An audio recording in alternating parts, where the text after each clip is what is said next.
Carta de Shaul de Tarso a los Filipenses.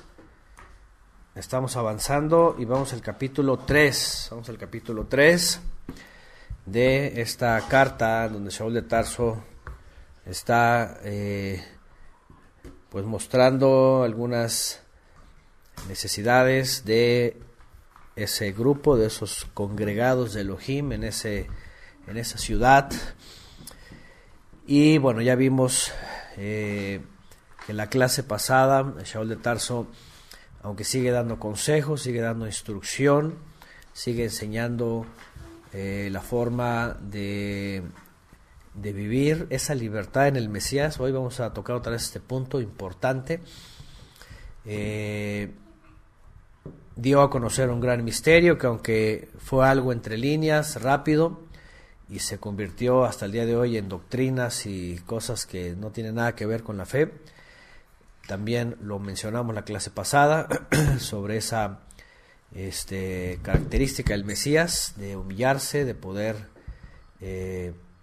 ser ese corbán grato, agradable al Todopoderoso, y que con eso nos puso un ejemplo, ¿verdad? Un ejemplo de ser sencillos, de ser sinceros, de ser humildes, de imitarlo finalmente, porque él mismo se humilló a sí mismo, dice, no deseando ni siquiera permanecer en esa condición celestial, mucho menos, por supuesto, tomar el lugar del Creador. Ya vimos que eso lo hizo o lo quiso hacer Satanás, y que finalmente Shaul de Tarso pues sigue insistiendo en una forma de imitar al Mesías, y de hecho más adelante también él va a hablar de su propia vida y de su propia aportación como alguien en el cual se puede imitar también. Sin embargo, en la siguiente sección, el siguiente capítulo, como está seccionado, aunque sigue dando consejos, sigue dando instrucciones, de pronto da un giro a el tema bastante radical y sobre todo bastante agresivo, sobre todo por algunas expresiones que ya hemos leído antes y que las vamos a volver a comentar ahorita, de el peligro que existía en el primer siglo respecto a la famosa doctrina farisaica metida de entre los creyentes, que insistían en la imposición de la religión judía, ¿sí? La imposición de la religión judía, lo que se le llamó después como judaizar, y ahorita vamos a recordar otra vez todo esto. Vamos a hablar también de cómo a partir de Constantinopla esta advertencia de Shaul de Tarso se vuelve una doctrina antinominista totalmente, antibíblica, y que hasta el día de hoy pues muchos todavía en la confusión no saben ni lo que creen ni lo que deben de creer, y lo que saben no lo saben como lo deben de saber. Vamos a recordar otra vez todo esto. Shaul de Tarso dice: por lo demás, hermanos míos, dice, regocíjese en el Adón. A la verdad, dice, no me es molesto escribiros las mismas cosas, y además para vosotros, dice, es seguro. Hay seguridad. ¿Cuáles cosas? Va a entrar en un tema pues muy, muy importante, que hemos mencionado mucho, que se ha convertido en un motivo hoy día para dogmas, pero por otro lado se ha convertido otra vez en un peligro para muchos creyentes. Ha resucitado, por decirlo de alguna manera, aunque siempre estuvo, pero hoy día, por la época en la que vivimos, los medios de información o desinformación, el internet y todas estas cosas, ha crecido una vez más y se ha puesto muy robusto otra vez este espíritu, ¿verdad?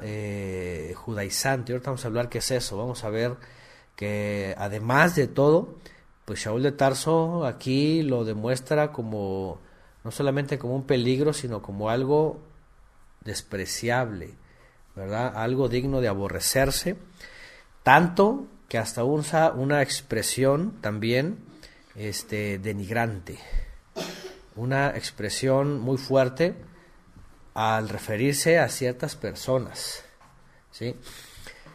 Como que, dice ahí en el 32, guardaos de los perros, guardaos de los malos obreros, guardaos de la mutilación.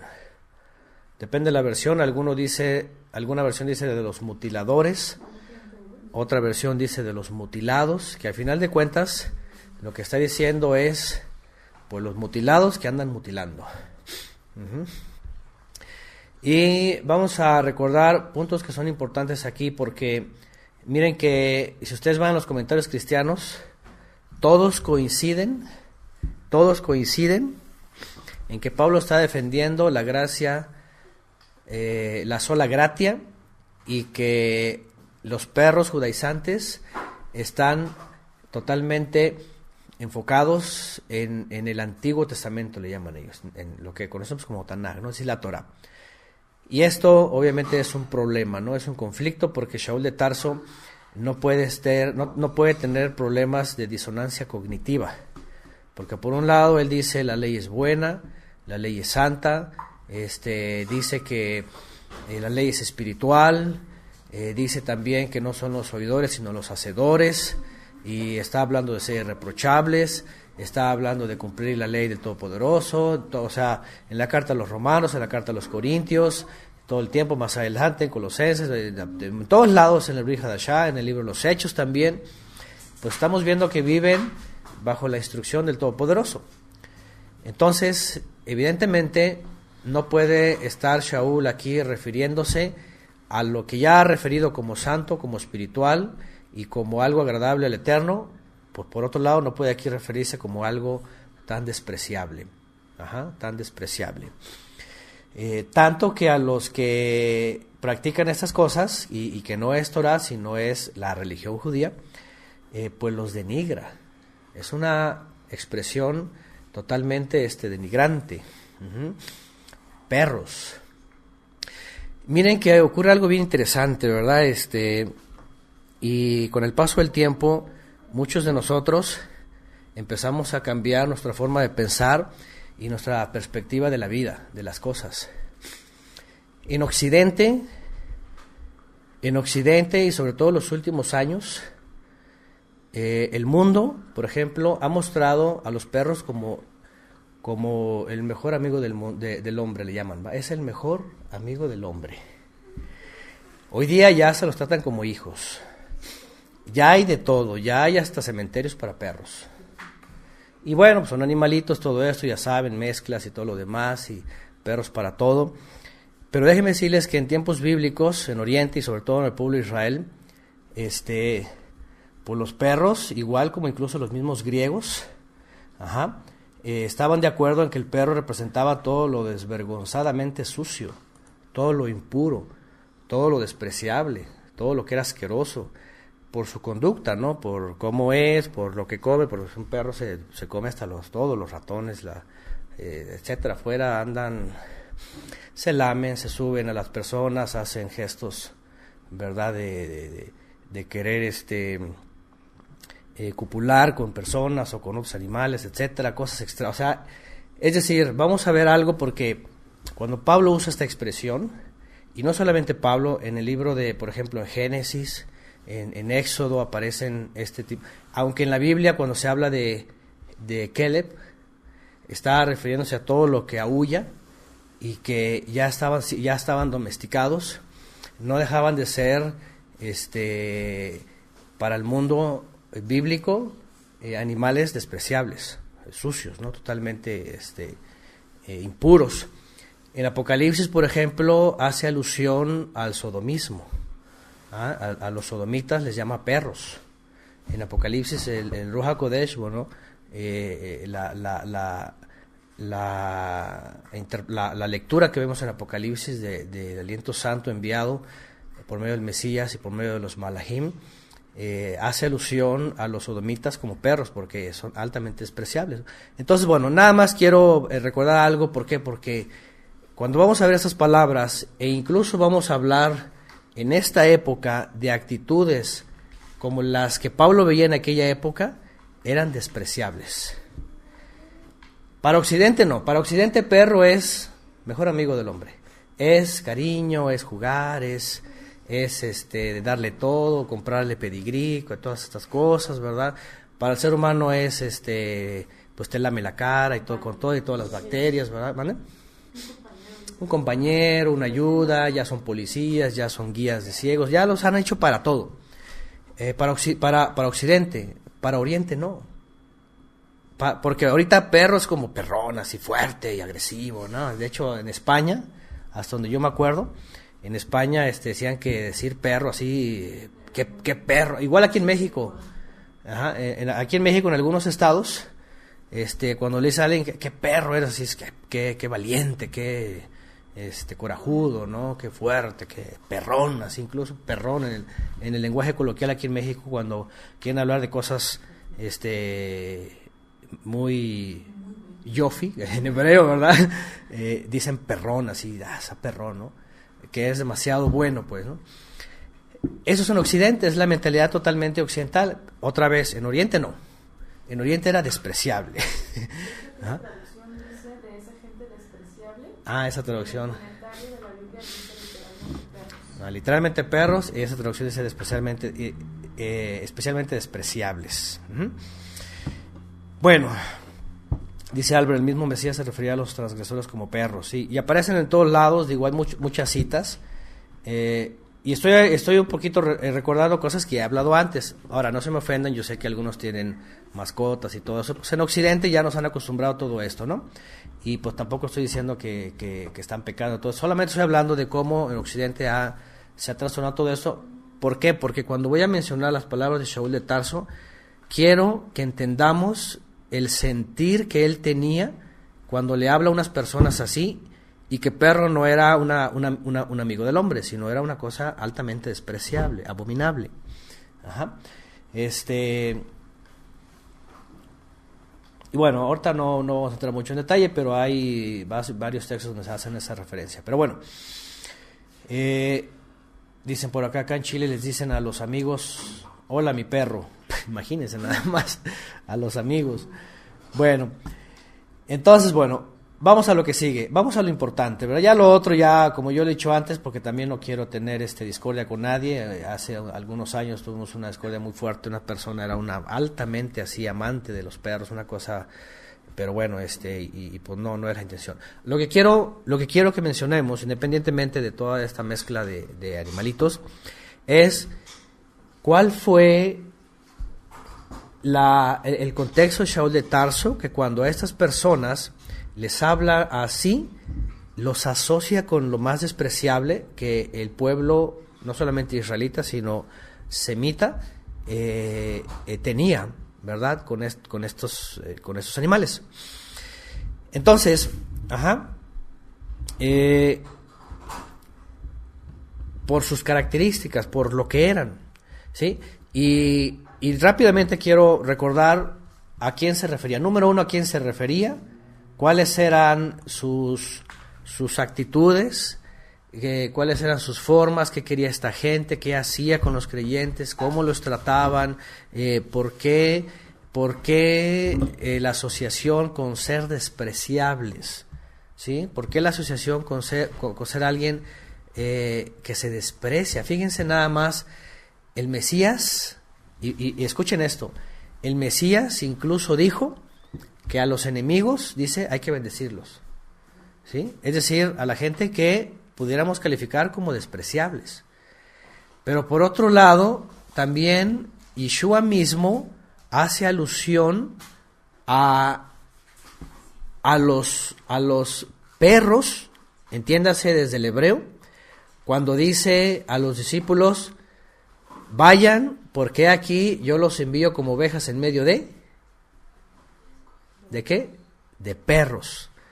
Vamos, la traducción dice lobos, pero al sentido del original significa lo mismo, Si ustedes van al hebreo y ven la palabra keleb, lo que están viendo ahí es un animal que aúlla. Y puede ser, en teoría, porque finalmente los perros vienen de los lobos. Ajá. Vienen de los lobos, los zorros, los chacales, toda una mezcla de todos lados hasta que los domestican y hacen lo mismo, pero al final de cuentas la misma naturaleza. Keleb, Kelebim es guardaos, dice, de los perros, dice Shaul de Tarso. Yeshua dijo, he aquí yo los mando, dice, como ovejas en medio de Kelebim, de perros, de lobos, de aulladores, pues, de estos animales que mutilan, que muerden, que van y desgarran y que son feroces. Es decir, todo tiene un sentido, por supuesto, correcto en la Escritura. La Escritura no se contradice y está hablando de una característica muy interesante. ¿A quién se refiere? Primeramente vamos a recordar a quién se refiere Shaul de Tarso, ya que está dando instrucción y consejo y está enviando serias advertencias a los creyentes, y ya ha pasado lo de los Gálatas, ya ha pasado lo que está pasando en Galacia, cuando ya saben ellos el tema, ya están enterados ellos del tema, de los judaizantes, de los que andan haciendo prosélitos para la judeidad, circuncidándolos y convirtiéndolos al judaísmo, sometiéndoles rituales, leyes, interpretaciones rabínicas, las 18 leyes de Shammai que imponían ellos, porque acuérdense que dentro de la secta de los fariseos, la sección de la escuela de Shammai, estaban imponiendo las leyes de Shammai para aquel que quisiera ser parte del pueblo de Israel. Para ellos, el primer requisito es, tienes que mulá, el corte. Hacer el corte para que entonces entres en el proceso de conversión y empieces a hacer todo lo que los rabinos dicen, no lo que dice la Torá, sino lo que los rabinos dicen, para que entonces te puedas convertir y seas admitido dentro del pueblo judío. Cuando ocurre todo lo que ya sabemos en Hechos 15 y hay el testimonio y está el Ruach HaKodesh manifestándose en los nuevos creyentes de origen gentil y viene el consejo, el concilio en Jerusalén y finalmente Jacob, el principal, junto con los apóstoles principales, dicen, el Ruach HaKodesh está de acuerdo que ellos entren y no se les ponga tropiezo con el asunto del mulá, del corte, sino que vengan primeramente con estas 4 leyes, ya hemos hablado de eso, Hechos 15, guardando estas principales 4 leyes, y después en Shabbat entren para ser instruidos. Vemos en Hechos capítulo 15 al principio que el conflicto era definitivamente de los fariseos que habían creído y que decían, si no se circuncidan no podrán ser salvos. Ese era el punto. Y estos individuos, que después ya los conocemos como los ebionitas, que venían del fariseísmo, que se autoproclamaban así, ebionitas, pobres en espíritu, pero que no eran otra cosa que hombres perversos, hombres desagradables, incluso como ya lo mencionamos y como se tenía ese concepto, ¿verdad? Desvergonzados también, y pues muy agresivos, se empiezan a ganar ese calificativo. Imagínense nada más, eran los judíos los que cuando hablaban de gentiles se expresaban como animales salvajes, como perros. De hecho, hasta el día de hoy en el Talmud está escrito sobre los gentiles, dice son como bestias salvajes, son como perros. Es decir, era una forma despectiva de ver la impureza, de ver todas estas cosas. Pero lo más interesante es que Shaul de Tarso cambia el concepto a los gentiles, por supuesto que ya fueron transformados, que están entrando en la congregación del Mesías, que se están santificando, y ahora el calificativo no es solamente para los gentiles que no han entrado y que son impuros, sino ahora para los mismos judíos que no bajaban a los gentiles de ser perros. Es decir, Shaul de Tarso cambia la expresión tan ofensiva a sus mismos compatriotas o incluso conversos gentiles que ya eran judíos ritualmente hablando, y que no los bajaba a él de perros, es decir, de gente despreciable. Y voy a poner un ejemplo de testimonios que algunos de ustedes nos han hecho llegar.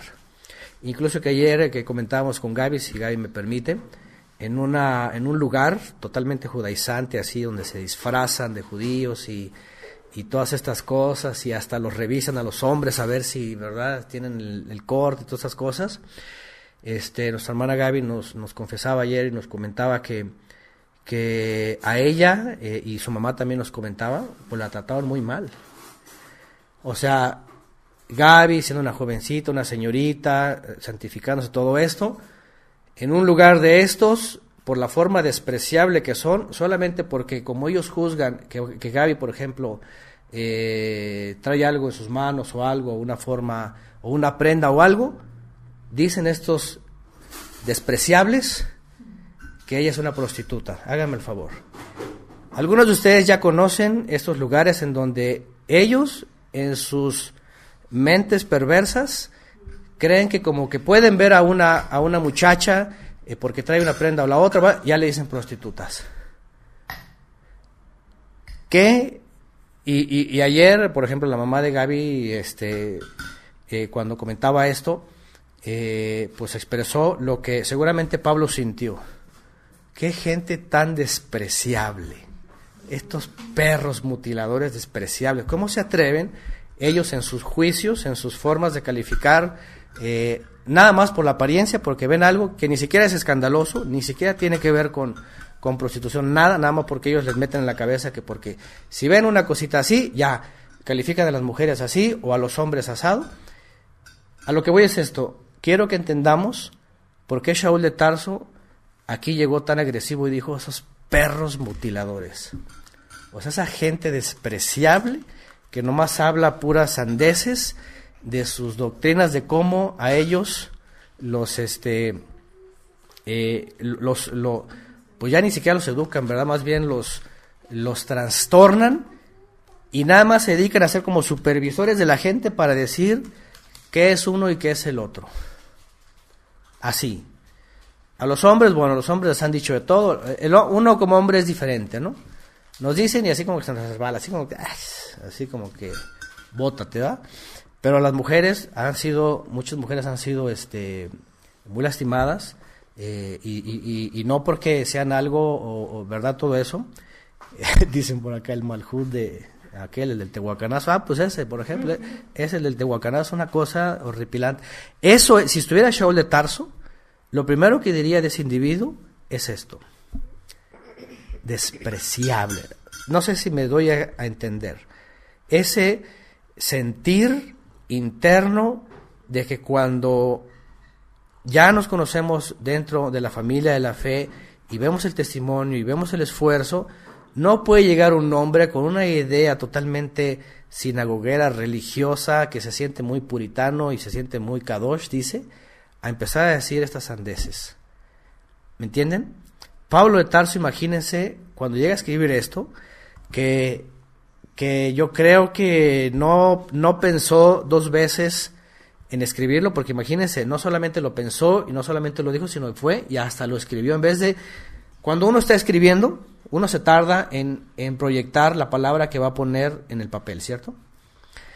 Pero ya cuando estás decidido en tu pensamiento a escribirlo y lo escribes e incluso no lo tachas, porque después de haber escrito a lo mejor la volvió a leer y a ver aquí qué dice, aquí dice perro, a lo mejor lo voy a borrar, soy muy feo, que van a pensar los hermanos de mí, ¿verdad? Que estoy diciéndole a todos esos así. Pues no, ni siquiera lo borra, porque déjenme decirles que antes no había borradores y antes no había, ¿verdad?, que le cambio a la computadora y le vuelvo a imprimir. Antes solamente lo tachaban, hacían una raya así, lo borraban y listo. Pero lo que voy es, ni siquiera él se retracta, lo escribe, no lo tacha, para que entiendan su sentir y sepan los filipenses de que esta gente de veras es despreciable. Esta gente no piensa más que en ellos mismos, en lo que ellos quieren, en lo que ellos buscan, vamos a agradar la carne. Y ahorita Pablo va a hablar de eso. Entonces, ciertamente, porque a lo mejor alguien podría decir, bueno, esto es digno de decirle a Pablo, pues no hay necesidad de llamarles así, simplemente dirles pues los mutiladores, o dirles los amputadores, una cosa así, no No, él escribe perros. Y otra vez el contexto, lo que significa para el pueblo semita, para el pueblo israelita, para los hebreos de hebreos, era una cosa despreciable. Es una cosa de que sácate por allá, así. ¿Ah? Entonces, algo despreciable, ¿sí? Bueno, vamos a seguir leyendo. Dice, guárdense. Ahora, esto Pablo ya lo había anunciado antes, esto ya se había hablado desde el año 50, esto ya era un tema que los mismos apóstoles habían dicho, tengan cuidado, estos tipos ya habían salido de Jerusalén y se habían ido a todas las comunidades. Fue cuando mandan a Pablo, a Bernabé y a todos los demás y les dicen aguas porque se nos adelantaron aquellos, no van bajo nuestra autoridad, son los superapóstoles, los falsos apóstoles, no van bajo nuestra autoridad, lleven estas cartas, lleven esto indicado respecto a los que están convirtiéndose, no sean piedra de tropiezo, etcétera, etcétera. ¿Por qué? Porque aquellos iban apresurados luego a empezar a juzgar, estos paganos, los otros paganos, y mira cómo te vistes, lo que te pones, y que las uñas, y que no sé qué, y que el peinado, y que tápate todo el último pelito, ¿verdad? Y un montón de cosas.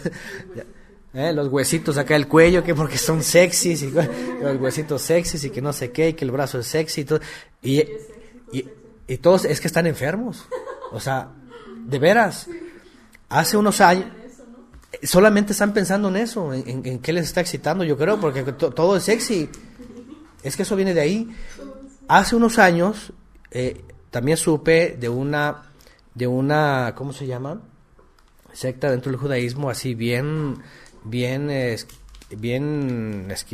¿cómo se dice? Recalcitrante respecto a sus puntos. Y lo único que denota es de que son unos compulsivos, ¿no? Unos impulsivos, uno que nomás están amenazados con todo lo que los rodea, porque en todos lados hay demonios, que en todos lados hay sexualidad, y todos están así pervertidos. Entonces, lo único que dejan ver en esa exageración, en ese rito y en todo eso, es de que realmente los que están enfermos son ellos. Y por eso son despreciables, por eso se les llama así. En Oriente, esa definición otra vez, ¿cómo anda el perro? Y anda así, ¿verdad? Y cuando anda y va y se le sube hasta el dueño y empieza a hacer sus movimientos ¿verdad? De copular. Así ocurre. Los que han visto esos animales hacen eso, ¿no? Igual si se le monta a un perro o a la perra o lo que sea, y andan así. Es decir, es lo que trata de decir Shaul de Tarso, ¿no? Nada más andan así juzgando, ¿no? Entonces, todas esas cosas, ¿no? Entonces, dice Sara, dice, a mí cuando estuve allá en el oso del Tehuacanazo, dice, me mandaron cubrirme hasta el cuello, ¿sí? Porque para ellos así, apenas un pedacito de piel y ya de sexy, ¿verdad? Ya todo ya se les embota todo, ¿no? Bueno, entonces, el punto pues, y digo, no se me ofendan las personas y tampoco, ¿verdad? Lo que estoy tratando de entender es esto. Shaul de Tarso, cuando se atreve a escribir esta palabra, ya lo pensó, ya lo está escribiendo, no se retracta y no lo tacha, es porque está tratando de transmitir que es tan despreciable como Yeshua mismo lo dijo. He aquí yo los envío como ovejas entre kelebim, entre perros o lobos o los que aúllan, que es lo mismo. Que es lo mismo, que andan nada más queriendo dar la mordida, ¿no? Y feroces, hambrientos. Y bueno, entonces les dice, guárdense de. Ahora, primero, en el primer verso, dice, regocíjense en el Adón. Ahorita porque vamos a volver a tomar el tema más adelante del servicio. ¿Cómo se debe de servir? En espíritu y en verdad. Y luego dice, a la verdad no me es molestoso escribir las mismas cosas. Es decir, estas son de las cosas que las vamos a estar diciendo, ni siquiera hasta el cansancio, porque no nos cansa de decirlo. Es necesario decirlo y volverlo a decir y volverlo a repetir. Porque lamentablemente todavía hay quienes siguen cayendo en la trampa, pues de estos despreciables, ¿verdad? En las trampas, en las garras, y al rato ya están metidos en la religiosidad y todas estas cosas. Por eso Shaul de Tarso dice, no me es molesto, escribieron las mismas cosas, es decir, esto ya se los había dicho antes. Esto en presencia seguramente se los dijo, les dijo lo que pasaba en Galacia o algo por el estilo, ya sabían, ya estaban enterados, cuidado, aguas porque andan aquellos. Y dice, no me molesta escribirlos las mismas cosas, al contrario, dice, para ustedes todavía es más seguridad, así no se les olvida. Entonces dice, guárdense de esos despreciables, guárdense de malos obreros, de malos obreros, guárdense de los mutilados o los que andan mutilando el cuerpo. Y definitivamente, y obviamente se refiere a esto porque en el siguiente verso, vean lo que añade, dice, porque nosotros somos los de el Brit Milá, los del corte, el corte del pacto. Shaul de Tarso vuelve a el punto principal de cuál es la señal, cuál y por dónde viene el pacto, que es el Mesías. El Mesías es el que derramó la sangre, el Mesías es el que fue cortado de la tierra, el Mesías es el que fue cortado de su pueblo, el Mesías es el que fue muerto para que nosotros entráramos en ese pacto. Ajá. Y Shaul de Tarso lo trae a colación, aquí por eso entendemos otra vez que se está refiriendo a eso, cuando dice, los que, ¿qué dice? Servimos por el Ruach HaKodesh, por el aliento, por la presencia del Todopoderoso, y dice, nos regocijamos en el Mesías Yeshua, no teniendo confianza en la carne. No teniendo confianza en la carne. Es decir, cuando Yeshua por primera vez deja ver cuál es el propósito de él para el individuo en lo personal, en aquel diálogo con la samaritana que dice, viene el tiempo y ahora es cuando dice, cuando el Padre busca verdaderos servidores que le sirvan en espíritu y en verdad, cambia radicalmente la forma en que tanto los samaritanos, que estaba entrando la información para ellos, como para los mismos israelitas o los judíos del primer siglo, llegaban a cabo su fe. Su fe solamente para ellos estaba en la observancia, en el cumplimiento, ¿verdad? La observancia y el cumplimiento para ellos, en primera instancia, por supuesto, como lo vemos en la Escritura, es hazlo. Dice, porque si no lo haces, entonces dice, el siguiente paso es asimilación, y es apostasía, y es separarte, y es ser cortado del pueblo. Entonces ellos, entre más permanecían, entre más practicaban, entre más hacían, por supuesto estaban más adentro. Es decir, de la fe del pueblo de Israel. Pero cuando vienen los nuevos líderes, un par de siglos antes de Yeshua, y bajo el celo de Esdras y Nehemías, empiezan a exagerar el asunto de la observancia, entonces todo aquello se convierte en un agrado de la carne. Es decir, mira lo que hago, mira cuánto hago, mira cómo lo hago, mira yo hago más rezos, mira yo hago más ayunos, mira yo ayuno más días, mira yo esto, y empieza esta carrera religiosa de hacer y hacer, finalmente se convierte en lo que Yeshua mencionó como sepulcros blanqueados, ¿verdad? Apariencia externa, pero por dentro dice están llenos de putrefacción. Uh-huh. Entonces, podríamos decir lo que la corona o la cúspide de la realización de la religión judía comenzaba con el corte. Para ellos, el hecho de que alguien así presencialmente y vívidamente se ofrecía a esto, para ellos era bravo, bravo. Casi como en el Brit Hadashah se reconocía, según lo vemos en el Brit Hadashah, al pecador que hacía teshuvá, dice, los ángeles festejan. Para el judío, el que venía al corte, casi los ángeles festejaban. Ajá. Es decir, hasta el día de hoy, para ellos, lo más importante es esto, ¿no? Que es lo que expresa lo que Shaul dice aquí, esto, ¿no? Los que quieren agradar la carne. Ahora, por otro lado, no quiero dejar de mencionar la confusión en la cristiandad, otra vez, que lo que Shaul de Tarso se refería era a las obligaciones de Shammai, del rabino Shammai y la escuela de Shammai, para los gentiles, si se querían acercar a la sinagoga, que comenzaba con el corte y un montón de ritos. Cosa que no ha entendido la cristiandad, y ellos dicen que es querer guardar la ley de Moisés, o sea, incluidos los mandamientos que son vigentes hasta el día de hoy. Y para la cristiandad, y por supuesto estoy hablando de Constantinopla para acá, de Constantino para acá, metieron todo en un mismo costal. Para ellos no, y no solamente porque muchos teólogos sí lo llegaron a entender, que la salvación, claro, no es por hacer cosas, sino es por el Mesías, pero la cristiandad lo cambió a ya no hagas nada porque todo es por el Mesías, y todo lo cumplió él.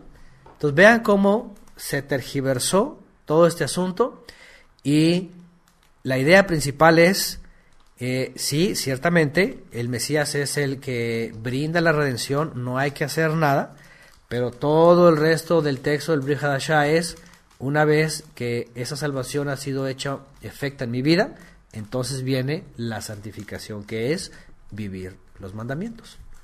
Es decir, otra vez, lo que ya sabemos, lo que todos sabemos y lo que decimos a diestra y a siniestra, lo que hago no lo hago para salvarme, lo que hago lo hago porque ya recibí la salvación. ¿Sí? Lo que hago lo hago porque ya el Mesías me capacitó también para hacerlo. Porque, por otro lado, aquella locura de aquellos que dicen, no se puede hacer nada, o sea, todo lo pueden en Cristo, pero a la hora de que dicen mandamientos no pueden hacer nada. Se convierte en una falacia la vida del creyente, porque pueden hacer todo y por otro lado son unos inútiles, no pueden hacer nada. Y no, la Escritura dice todo lo contrario. El Mesías nos capacita para que, por otro lado, y dicho sea de paso, si toda la cristiandad admite que Pablo de Tarso escribió la carta a los Hebreos, él mismo en la carta a los Hebreos dice que una de las particularidades del Nuevo Testamento de lo que se conoce como aquí haré un nuevo pacto, era que los mandamientos iban a ser escritos en la mente y el corazón. Entonces no puede Pablo por un lado decir el Mesías ya lo es todo, ya no hay que hacer nada, pero por otro lado la carta a los Hebreos dice pues que el efecto del nuevo pacto era que iba a poner los mandamientos en la mente y el corazón. Entonces tiene que ser congruente todo el mensaje, tiene que ser congruente. El problema es la teología del siglo IV con Constantino para acá, que viene la tergiversación. Bien escribió Pedro en su segunda carta que los doctos e inconstantes no entienden las palabras de Shaul, que son palabras a veces difíciles de entender, y que tuercen sus palabras para su propia perdición, ¿verdad? Bueno, dice Lulú y Mónica, dice, cuando nosotros entendimos lo que los perros, dice, de acuerdo a lo que dice la palabra, esa nos deshicimos de nuestra mascota. Ponen por acá también Oscar Yesmín, Isaías 56:11, dice, y esos perros comilones son insaciables, y los pastores mismos no saben entender, todos ellos siguen sus propios caminos, cada uno busca su propio provecho, cada uno por su lado. Y ahorita hablando de esto, me acordé hace varios años, llegamos a escuchar de un individuo, fíjense nada más qué cosa más, y no sé de dónde lo sacaría, pero un supuesto maestro de Biblia llegó a decir que ellos, los pastores o los roes o todas esas cosas, estos líderes, incluso en el mesianismo, el efraimismo, todo esto, pone el ejemplo occidental de ¿cómo se llama? De las ovejas. Y dicen, por ejemplo, dice, los pastores usan perros para cuidar a las ovejas. Está poniendo ejemplos occidentales, no orientales. En Oriente no había perros para cuidar ovejas, a todo lo contrario. Estaba el pastorcito. Cuando ven a David trayendo un perro, va, y durmiéndose bajo el árbol y ahí cuídalos, ¿no? Para nada, ¿no? Ah, sí, de hecho, cuando dijo que tal si el Eterno me está castigando, sí, soy como un perro, ajá. Ah, ¿quién? Ah, sí, sí. Ah, entonces vuelvo a este individuo, ¿no? Disque conocedor de la Biblia. Dijo que él mismo era como un perro del pastor, o sea, el Mesías, que cuidaba las ovejas. Pero vean nada más, y bueno, sí es cierto, es la verdad, porque esos individuos se la pasan mordiéndolos, asustándolos, espantando. O sea, si la ovejita se mueve poquito para comer por acá, viene el perro y la asusta y viene espantada la ovejita, ¿no? Y no se sale ni tantito de su círculo. Y así los tienen asustados. Y también aquel del tehuacanazo y todos esos, o sea, los tienen asustados. O sea, las ovejitas no pueden ni siquiera pensar en algo porque luego viene el perro, pues ya no pienso, ya no pregunto, ya no digo, ya no nada, ya aquí me mantengo dentro de, ¿verdad? Y además soltando mi lana, ¿no? Pues la lana, ¿no? De las ovejas, ¿no? Entonces, fíjense que hasta descarados son. O sea, son hasta descarados. Porque ellos mismos dicen que son como despreciables. Y que se encargan nomás de estar ahí asustando a las ovejas y atemorizándolas, que si no te voy a dar una mordida y ándale, te muerdo la pata, ¿verdad? Y te arranco más lana y cosas de estas, ¿no? o si no suelta la lana, la corretean, ¿verdad? La oveja y son incansables. ¿Les excluyen del redil? Sí, les excluyen del redil, andan correteando y al rato le dicen oveja negra y todas las cosas, ¿no? Todo esto, ¿no? Así es, como son apostoperros ahora, ¿no? Ahora son apostoperros en vez de apostologos. Es lo mismo, pues finalmente son apostokelep, ¿verdad? Kelebim. Entonces, pero no, es decir, el Mesías es el pastor, o sea, no puede dejarle perros o lobos a las ovejas, o sea, es una cosa absurda. Ajá. Entonces, todo ese sentido es muy importante porque para el Eterno cada alma, cada oveja es amada. Y el Mesías cuando entrega su vida por una, o sea, no es posible que sea un objeto de ¿cómo se dice? De una vida atormentada por un perro, ¿no? Por uno de esos apostoperros, como dicen aquí, o perro apóstol, ¿no? O perro lobo, ya ni apóstol, nada, perro lobo. Entonces, dicen en Oriente tenemos perros, sí, bueno, hoy día incluso ya en todas las culturas ya se ha cambiado la forma de muchas cosas. A lo bueno le llaman malo, a lo malo le llaman bueno. Al perro le llaman amigo, al gato le llaman amigo, todas estas cosas, ya todo lo salvaje ya lo quieren meter a sus casas, ya todo, ¿no? Bueno, etcétera. Entonces, Shaul de Tarso mete todo este asunto, y quiero ir al siguiente. Dice, no teniendo confianza, dice, los que servimos, verso 3 otra vez, por el aliento santo o la presencia divina del Todopoderoso, dice, y nos regocijamos en el Mesías Yeshua, no teniendo confianza en la carne. Otra vez, la primera enseñanza entonces del Mesías referente a esto, con el diálogo de la mujer samaritana, es justamente esto.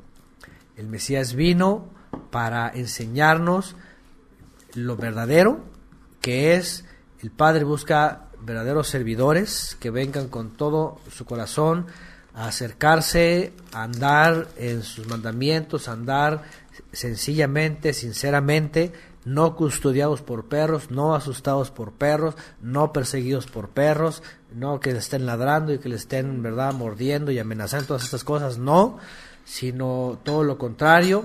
Vengamos por medio del pastor de pastores, el pastor de las ovejas, el verdadero pastor, el que dio su vida por las ovejas, acercándonos al Todopoderoso.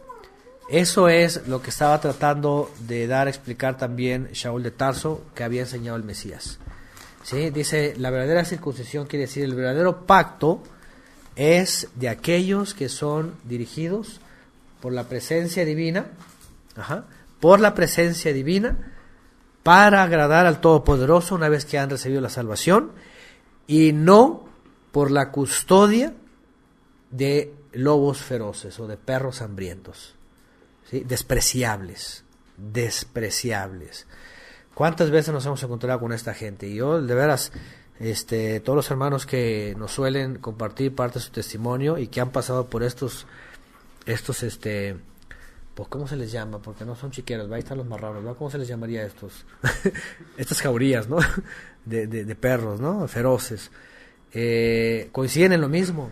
Es gente, de entrada tienen características sectarias estos lugares, ¿no? Que es control, despojo, insulto, temores, miedos, la doctrina del shock todo el tiempo, todas las cosas. Todo lo contrario, en vez de enseñarles a servir al Todopoderoso, el Espíritu en verdad, al contrario, los atrapan. Es que el hermano puso Job 31 en una versión y yo estoy leyendo en otra y eso habla más denigrante porque dice... A ver, ¿cómo dice Job? Job 31. 31. Mas ahora ríanse de mí los que son más jóvenes que yo, a cuyos padres no juzgaba yo dignos de mezclar con los perros de mi grey. O sea, ni siquiera con mis perros. Eso que me parece ahí para mezclar. Ok, sí. Pero ahí está. Porque en otras versiones dice de pastorearlo a mi grey. De pastorear a mi grey. Ok. Los perros que pastoreaban mi grey. Los perros que pastoreaban mi grey. Fíjense nada más, perros de mi rebaño. Bueno, igual, de la misma forma, ¿no? Y dicen, bueno, pero en Egipto había perros y gatos. Dicen, sí, de hecho entendemos, y según ya hablando de los animales, según entendemos, los mismos estudiosos de estos animales dicen que ya desde antaño ya estaban siendo mezclados y domesticados, antes de Egipto.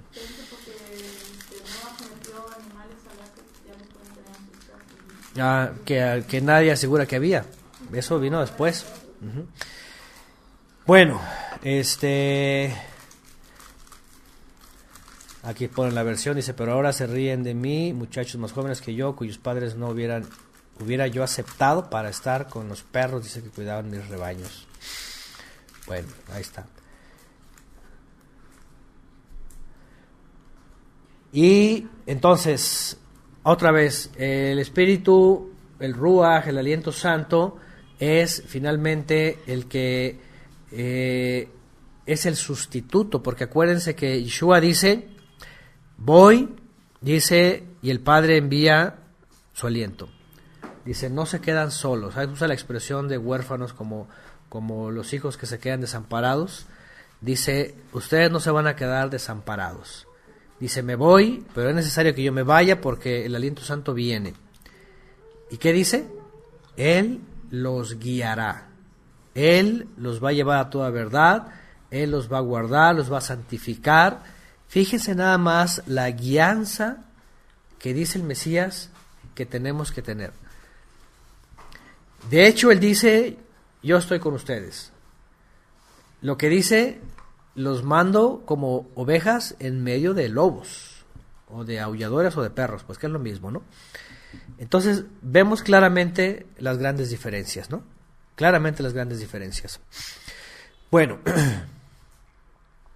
dice por acá, en estos tiempos ya dice, humanizan todo y los humanos ya con la identidad de género pueden ser cualquier cosa. Además, ¿no? Ya como ya está también el género X, ya pueden ser lo que sea, pueden ser hasta perros y todos tienen que respetarlo.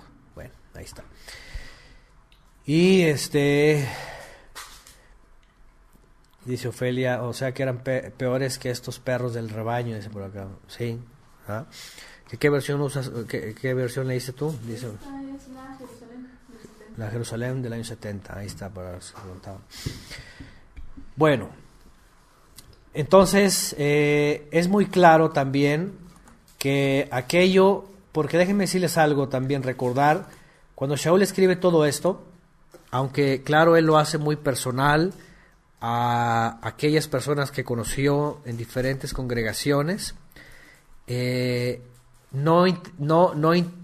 no incluye aquello que pasó en el año 50 todo el tiempo, es decir, ya era algo establecido, que no poner piedra de tropiezo, dejar que los gentiles se acerquen, exigiéndole primero 4 cosas, luego entrando en cada Shabbat, como ya estudiamos, antes en Hechos 15, para que aprendieran el resto de la instrucción, pero era muy diferente que ellos, que ya estaban recibiendo la presencia divina y fuesen guiados en la enseñanza, en el aprendizaje de la Escritura, era muy diferente eso a cuando se encontraban lobos y los metían rápidamente a las sinagogas y les exigían y les decían: tienes que hacer eso, tienes que, si no, no eres salvo, ¿verdad? Si no, no eres salvo. Si... Y hoy día eso encontramos en muchos movimientos. Bueno, vamos, en unos lugares incluso, si no mencionas el nombre que ellos tienen como mágico, no eres salvo. Y digo mágico porque para ellos es una cosa así como mágica, ¿no? Si no andas vestido así, si no haces eso, si no haces el otro, si no vas ahí a sus lugares y todas estas cosas, no eres salvo. Y eso es por eso que es una cosa así como despreciable, ¿no? Bueno, entonces dice, el verdadero pacto, dice, son los que servimos por medio de la guianza del Ruach HaKodesh. Está mencionando también esto. Para eso Yeshua mencionó que aunque él, siendo el buen pastor, se iba a ausentar, dice, no se van a quedar desamparados. Dice, va a ser enviado a la presencia divina y la presencia divina los va a guiar. Y por eso lo he dicho una y otra vez y lo vuelvo a decir, y también no me voy a cansar de decirlo, porque nunca falta de pronto quien pregunta o quien no ha escuchado antes las clases, y si alguien está conectado y no ha escuchado o me va a preguntar en algún momento, ¿dónde hay una congregación en tal ciudad para ir? Yo siempre les digo, no se confinen a lugares a donde hay, aunque sean buenas personas, bien intencionadas, porque lo que prometió el Mesías es de que una vez incluido el de las naciones dentro de Israel, tiene tanto la instrucción cerca de sí, la Torah, como la guianza del Ruach HaKodesh, para que al momento de la lectura del estudio también sea instruido. Vivimos en un tiempo en donde una vez venía la presencia divina, el Mesías no nos deja desamparados. No sientan que porque están allá en, ¿cómo se llama? Tukbundu, Tumbunbuna, bueno, X, nada más se dice coloquialmente, ¿verdad? No sé si existe esto. Si existe, bueno. No sea porque estén hasta la Patagonia y digan, estoy aquí solo, ¿no? La presencia divina está en toda la tierra, de aquellos que han reconocido a Mashiach, y ahí viene la guianza. No crean que tienen que buscar una sinagoga, una iglesia, un templo, lo que sea, un nicho, algo para ser guiados, no, sino que ya desde el momento que ocurre el milagro sigue ocurriendo, como dice también Shaul de Tarso, ¿verdad? Él produce tanto el querer como el hacer. Ahí está, tu mundo, sí existe, ¿verdad? Está en África, bueno, en Malí, ahí está, sí existe Tukbundu. ¿Cómo? Tombuctú. Aunque estén allá, la presencia divina también es guianza, ¿sí? Bueno, y sigue agregando Shaul de Tarso, aunque dice también yo puedo. Ahora, por otro lado, si se trata, y sobre todo hablando de Shaul de Tarso, ¿no? Si se trataba de gente que se jactaba por ser tal cosa o tener tal cosa, sí, ahí está, gracias Enrique, ¿verdad? Timbuktu, ahí está, creo que es, según, bueno, depende de la traducción, depende del mapa, ¿no? De qué, cómo. Bueno, Shaul de Tarso añade que esas personas, aparte de ser despreciables, pues eran muy presumidas, ¿no? ¿Cuántas veces hemos conocido gente así bien presumida, ¿no?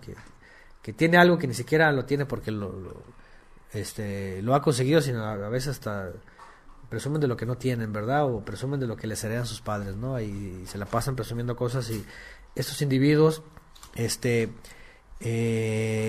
cree que muchos de ellos no eran ni judíos de nacimiento, es decir, crecieron comiendo puerco y mariscos. hasta que se convierten y se hacen muy judíos y se hacen más judíos que los judíos. Qué cosas, ¿no? Porque hoy día estos lugares, curiosamente vemos esto. Se disfrazan de judíos, se ponen en la cabeza esto y el otro y no sé qué, y quieren ser, dicen que son más judíos que los judíos, y hasta más estrictos que los judíos en la observancia y muchas cosas, más que nada cosas de hombres. Pero a lo que voy es que a Shaul de Tarso, en un sentido, estas personas que se convertían después y que ya se jactaban de algo, pues Shaul de Tarso aquí los pone en su lugar, ¿no? Y él obviamente pues tanto con su familia como todo lo que él había vivido, dice él, si se trataba de jactarse de algo, pues dice, pues aquí estoy yo, ¿no? Y es cuando empieza a hablar de lo que era parte de su vida, ¿no? Dice, aunque también dice, yo puedo confiar en la carne, dice, si algún otro, y obviamente lo hace de forma de reto, ¿no? Aquellos que presumían mucho, dice, si algún otro cree poder confiar en la carne, dice, pues yo más. Y empieza con su currículum, ¿verdad? Circuncidado el 8º día, obviamente pues nacido dentro de familias judías y observantes. Del linaje de Israel, de la tribu de Benjamín, dice hebreo de hebreos, fíjense, hebreos de hebreos, es decir, hablando del pueblo hebreo, e incluso del mismo lenguaje, del idioma hebreo, no dice arameo de arameos, ni dice judío de judíos, hebreo de hebreos. Dice, y ahora vean lo que dice, en cuanto a la ley, independientemente si habría querido referirse a la Torá, a la instrucción de Moisés, en el momento que dice, en cuanto a ella, ¿qué dice? De la sección de los fariseos. Aquí dice, en cuanto a la interpretación de la ley judía, fui del partido fariseo. Ahí está más clara. En cuanto a la interpretación de la ley judía o del pueblo, en el contexto de todo lo añadido también ahí. Dice, fui del partido de los fariseos. ¿Me entienden? A lo que voy es, ni siquiera el cristiano tiene el cuidado de leer, que aquí Pablo no está despreciando la instrucción, sino la escuela, la interpretación, que era la más estricta, que era la más recalcitrante en cuanto a la forma de vivir, que era que si no solamente dice, sino que el rabí, el jajam, el hasal, el moré, lo que sea, el rabán dijo así se debe de hacer, y que si el lavado de manos, él lo hacía a la perfección, y que si todos los ritos lo hacía a la perfección, o sea, es decir, en cuanto a la interpretación de la casa farisaica o del partido de la secta de los fariseos, que era lo mismo, secta es igual a partido, es una sección, es una separación. Ajá. Otra vez estaba aludiendo a la forma religiosa de vida,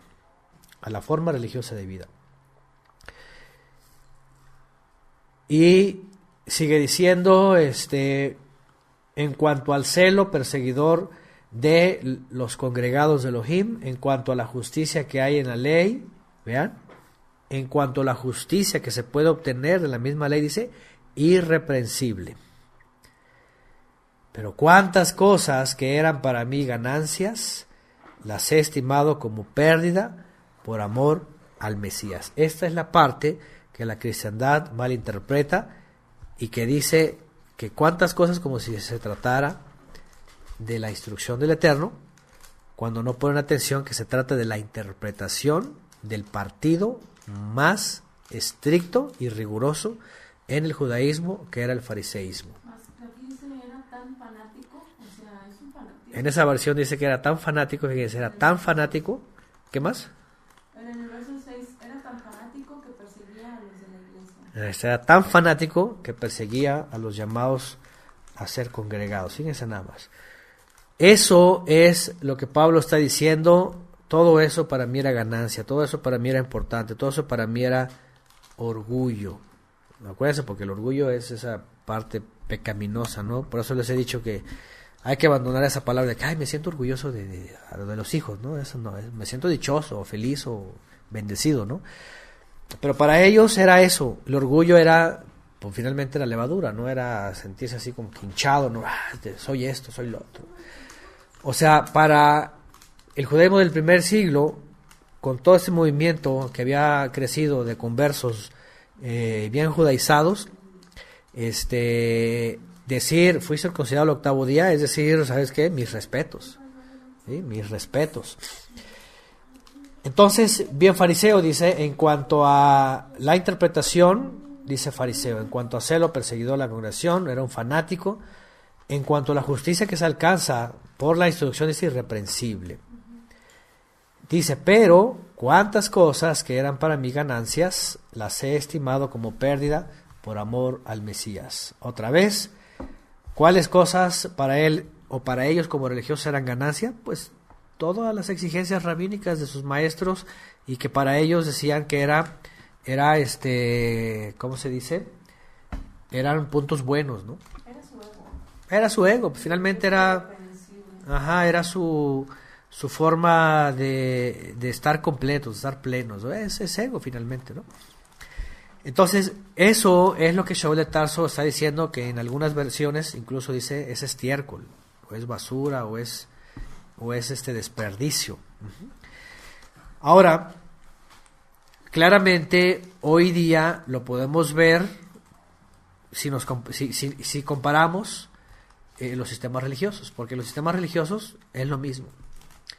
Sí, como de pronto hemos mencionado, y ayer también Gaby lo mencionaba cuando hablaba, hay unos que dicen de que se sienten tan, ¿cómo se puede decir?, tan orgullosos en los sistemas religiosos, ¿verdad?, que dicen, yo nací en cuna cristiana, así como que, wow, circuncidado el 8º día, ¿no? Yo nací así como que si fuera algo importante, ¿no? Y de pronto pues ves todo eso y ves lo que dice Pablo y dices, desde lo tengo por basura, ¿no? Por estiércol, ¿no? Porque de qué me sirve haber nacido o sumergido en la pila bautismal o en la cuna cristiana, como dicen, o cosas de esas que no tienen ninguna relevancia, ¿verdad? ¿De qué sirve haber crecido ahí si no dan instrucción, si no dan el conocimiento del Todopoderoso, si nomás dan ritos, costumbres? Vean qué interesante, que cuando Pablo menciona esto es lo mismo que se vive hoy en todas las denominaciones o religiones o todos estos lugares, que es orgullo, que es jactancia. Yo llegué a conocer a un individuo que decía, dice, desde que llegué a la presbiteriana, dice, aquí permanezco fiel, así como que no me he prostituido, ¿no? Como que no he salido de mi santa iglesia presbiteriana, hija de Babilonia, ¿no? Así como que muy... Y es eso, la verdad, ¿no?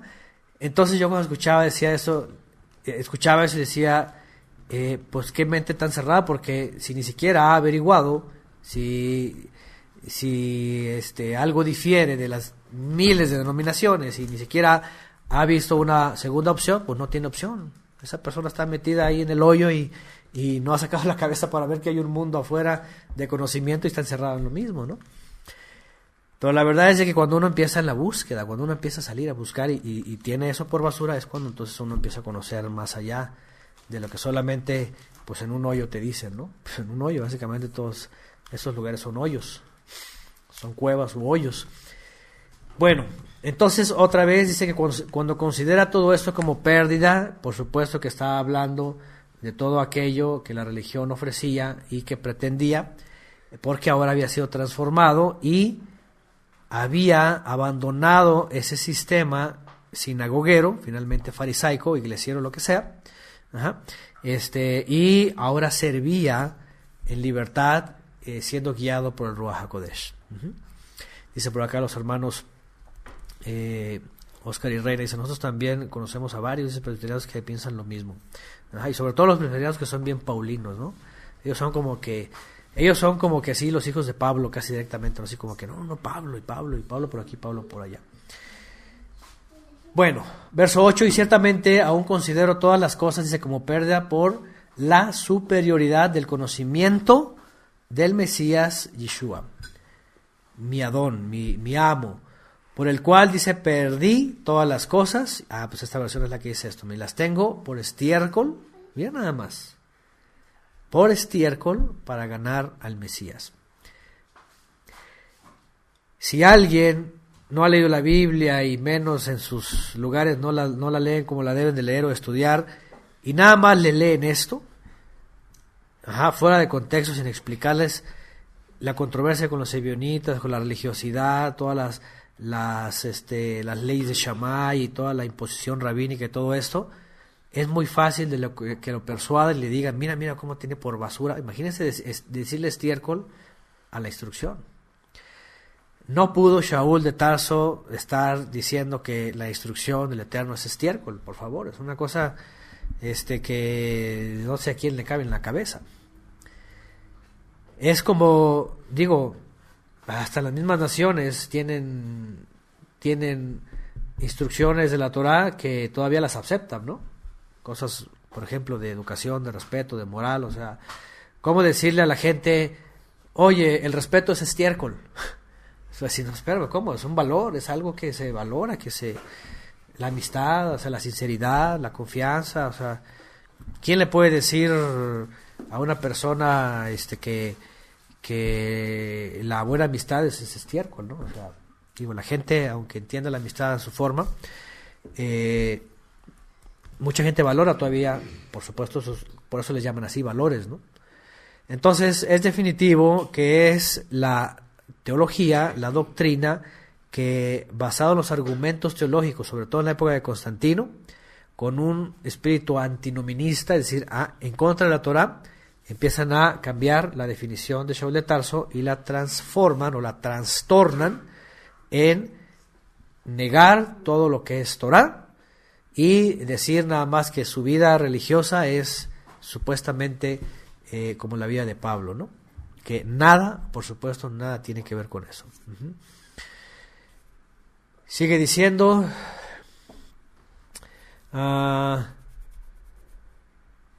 9, y ser hallado en él, no teniendo mi propia justicia que procede de la ley, de la Torá, sino la que es mediante la fe en el Mesías, la justicia que procede del Todopoderoso, basada en la fidelidad, confianza y seguridad, que es fe en la emuná. Para conocerle a él, fíjense, para conocerle a él y al poder de su resurrección y la participación de sus padecimientos, llegando a ser semejante a él en su muerte. Tanto que decía, si muero como él, es como un logro más, ¿no?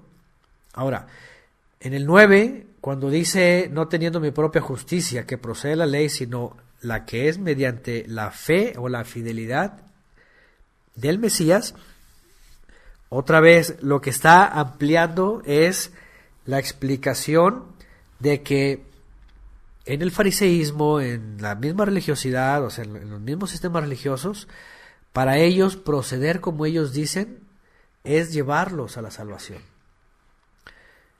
En el caso del fariseísmo, tenían que hacerlo para poder ser salvo, para poder ser Israel. Y pues es el gran conflicto. A veces que yo veo ahí hermanos que comparten y gente que está debatiendo de la cristiandad, caen en el fariseísmo, tanto que critican el fariseísmo, pero son ellos más fariseos que los fariseos. Porque su premisa es, Cristo lo es todo. ¿Sí? Para ellos, Cristo lo es todo. Pero si de pronto pones algo que va en contra del dogma de la Trinidad, ya Cristo no lo es todo, ahora es la Trinidad. O sea, si no crees la Trinidad, ya estás perdido, te vas al infierno. Es herejía, ¿no? Y si no crees en la Navidad, entonces ya todo es herejía y pues, al final de cuentas su Cristo no lo salva sus dogmas.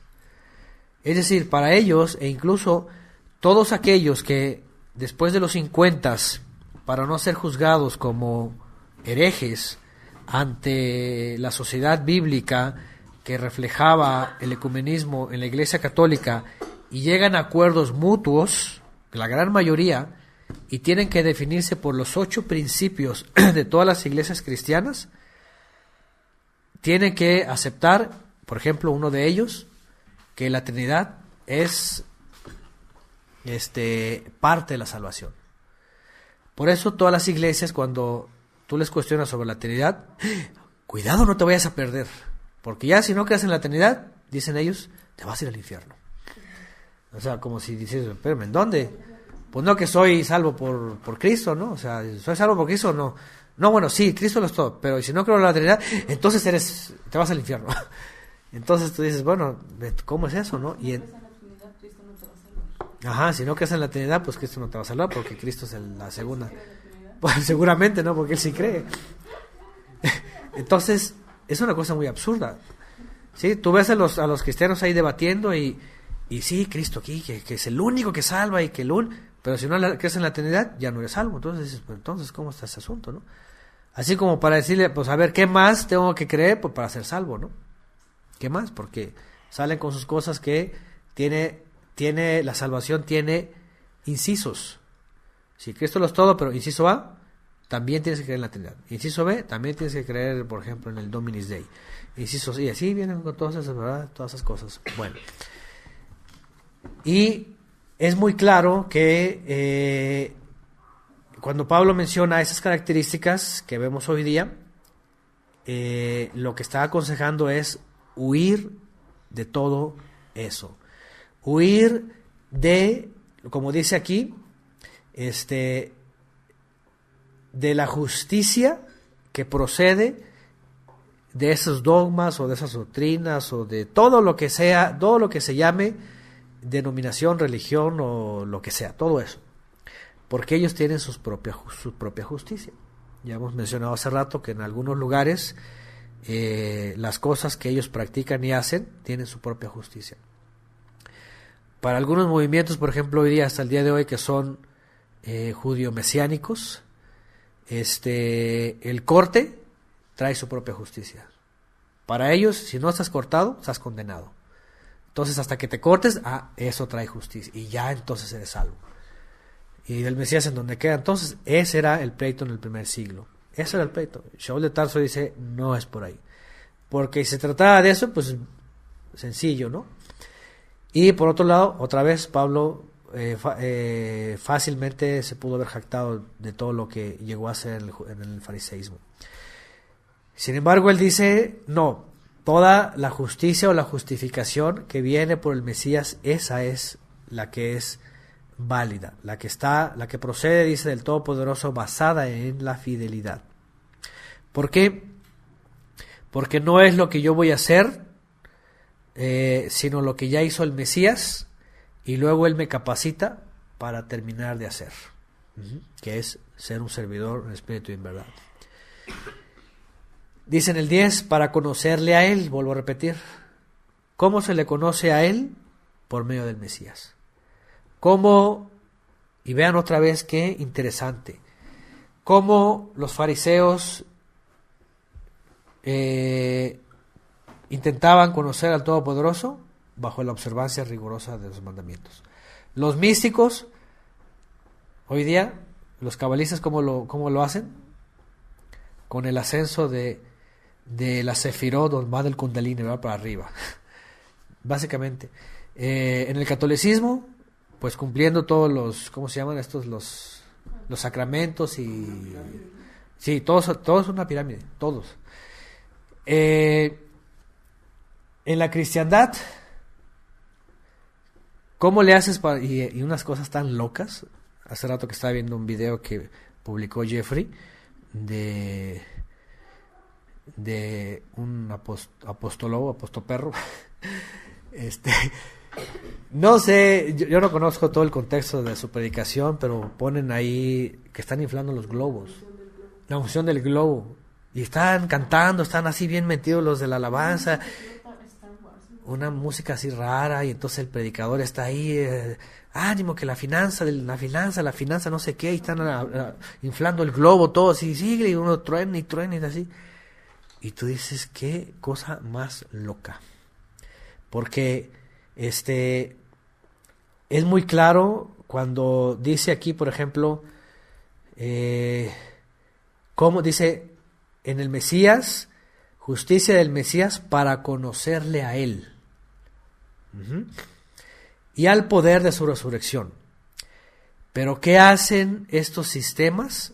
Te quieren enseñar a Él por medio de cosas extrañas. Y hablando de lo que este movimiento pentecostés y pentecostal ha formado desde 1905 para acá, ya más de 100 años, cualquier cantidad de inventos y de prácticas supuestamente para conocerle a él. Hasta inflando globos, quién sabe cómo llegó a esta cosa rara, ¿verdad? Entonces, conocerle a él y el poder de su resurrección y la participación de sus padecimientos, llegando a ser semejante a él en su muerte. Fíjense lo que escribe Shaul, nada tiene que ver, o más bien, toda esta gente que hace todas estas cosas, nada tiene que ver con la realidad que los primeros apóstoles o shliachim enseñaban. Dice, agrega, y si en alguna manera llegara a la resurrección de entre los muertos. Ahora vean, ¿se acuerdan que en el capítulo 1 mencionamos que él dice, prefiero estar ausente y estar presente en el Adón? ¿Se acuerdan? Que hasta dijimos, a ver, ¿qué está diciendo Pablo aquí? Que se mueren y ya se van todos al paraíso, porque por otro lado Pablo está todo el tiempo diciendo que los que mueren o los que duermen en el Adón van y duermen y esperan la resurrección.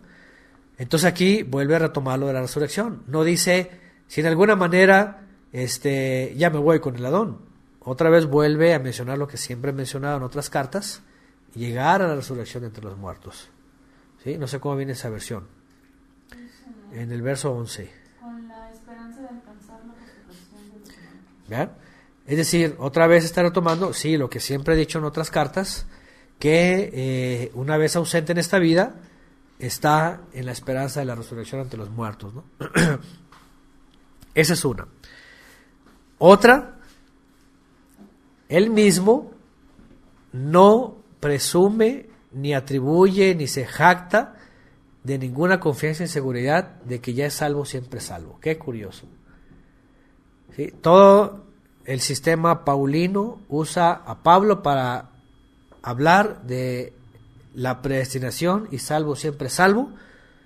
Y resulta que aquí Pablo ni siquiera él mismo dice, yo ya soy salvo, ya alcancé, ya llegué. Sino al contrario, si en alguna manera llegara a la resurrección, dice. Porque agrega en el 12 y dice, no que lo haya alcanzado ya, sino que ni que ya esté perfeccionado, sino que prosigo, dice, por si logro aferrar aquello por lo cual fui también aferrado por el Mesías. Eso lo hemos estudiado antes, lo hemos citado antes, que Shaul de Tarso mismo no, ni siquiera aquí se jacta de algo que ya lo ha logrado, ¿no? Como en algunos sistemas religiosos en donde entras a unas iglesias tú y ya son todos salvos, y así como que no, yo ya me veo en el reino, no, ya me vi, así casi que ya se sienten tan confiados y también se han dado cuenta que pues están procediendo como Roma, ¿no? Como la religión del vaticinio. Entonces, Shaul de Tarso está hablando de un caminar, está hablando de perseverar, está hablando de una esperanza, está hablando de esforzarse para llegar a alcanzarlo. Dice, no que ya lo haya alcanzado,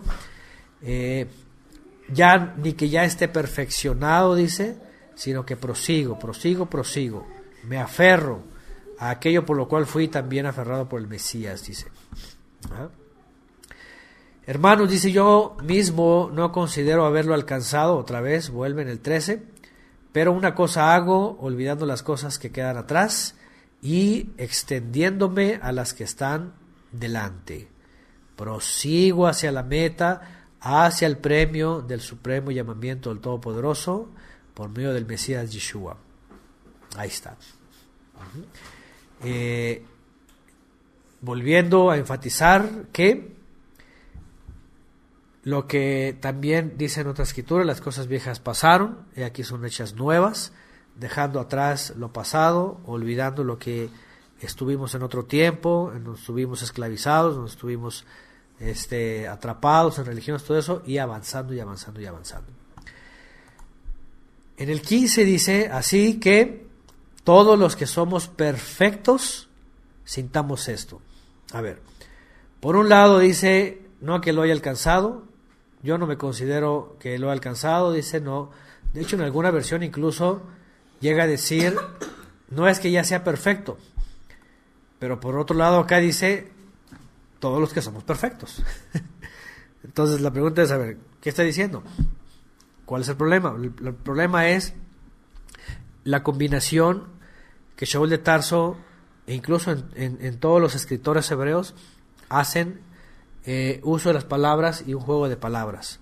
Acuérdense que hemos dicho que aunque a veces se incluyen palabras griegas, se usan muchas palabras hebreas, y ya hemos dicho que la palabra tamim regularmente la suelen traducir como perfecto, pero no es perfecto, ¿sí? Sino que tamim tiene que ver con integridad, tiene que ver con ser completos, ser enteros, vamos, haber entrado y haber sido ya llamados para un propósito bien definido, ya estar entendidos de un propósito. Eso es ser tamim. Porque Pablo, por un lado, no puede decir, no que lo haya alcanzado, no soy perfecto. En el verso 12 dice, ni que ya esté perfeccionado, así dice, no que lo haya alcanzado ya, ni que ya esté perfeccionado.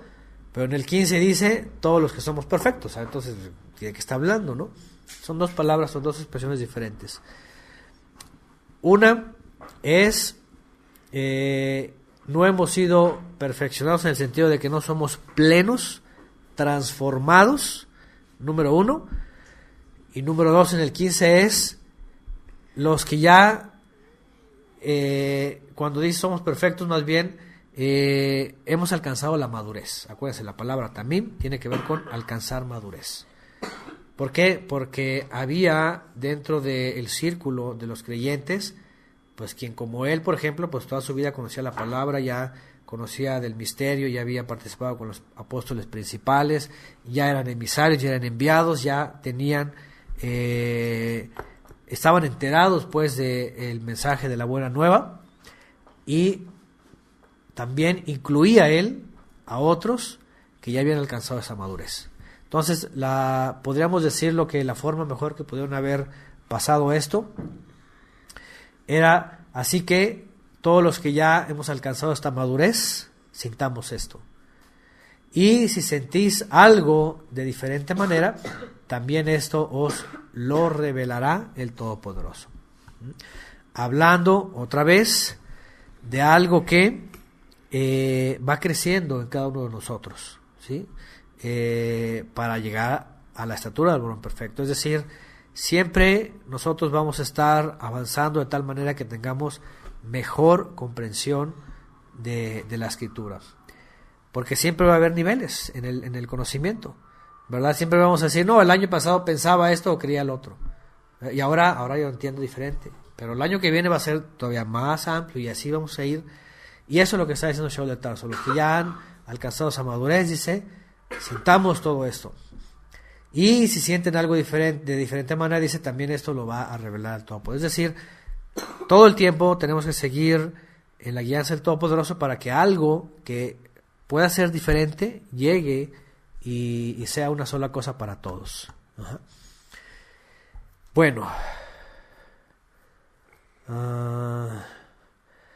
Vean, aquí por ejemplo están poniendo una versión que dice todos los que ya poseemos una fe madura. Miren, por ejemplo, esa es la traducción que debieron haber puesto en todas, no perfectos, porque para Occidente cuando hablas de perfecto, ¿qué dices? No, pues perfectísimo. Pues sí, sin ningún error, sin ninguna tacha, y nadie es perfecto. Ajá. Sino habla de madurez en la fe, y esa es la palabra correcta. Entonces dice esta versión, todos los que ya poseemos una fe madura debemos pensar de esta manera.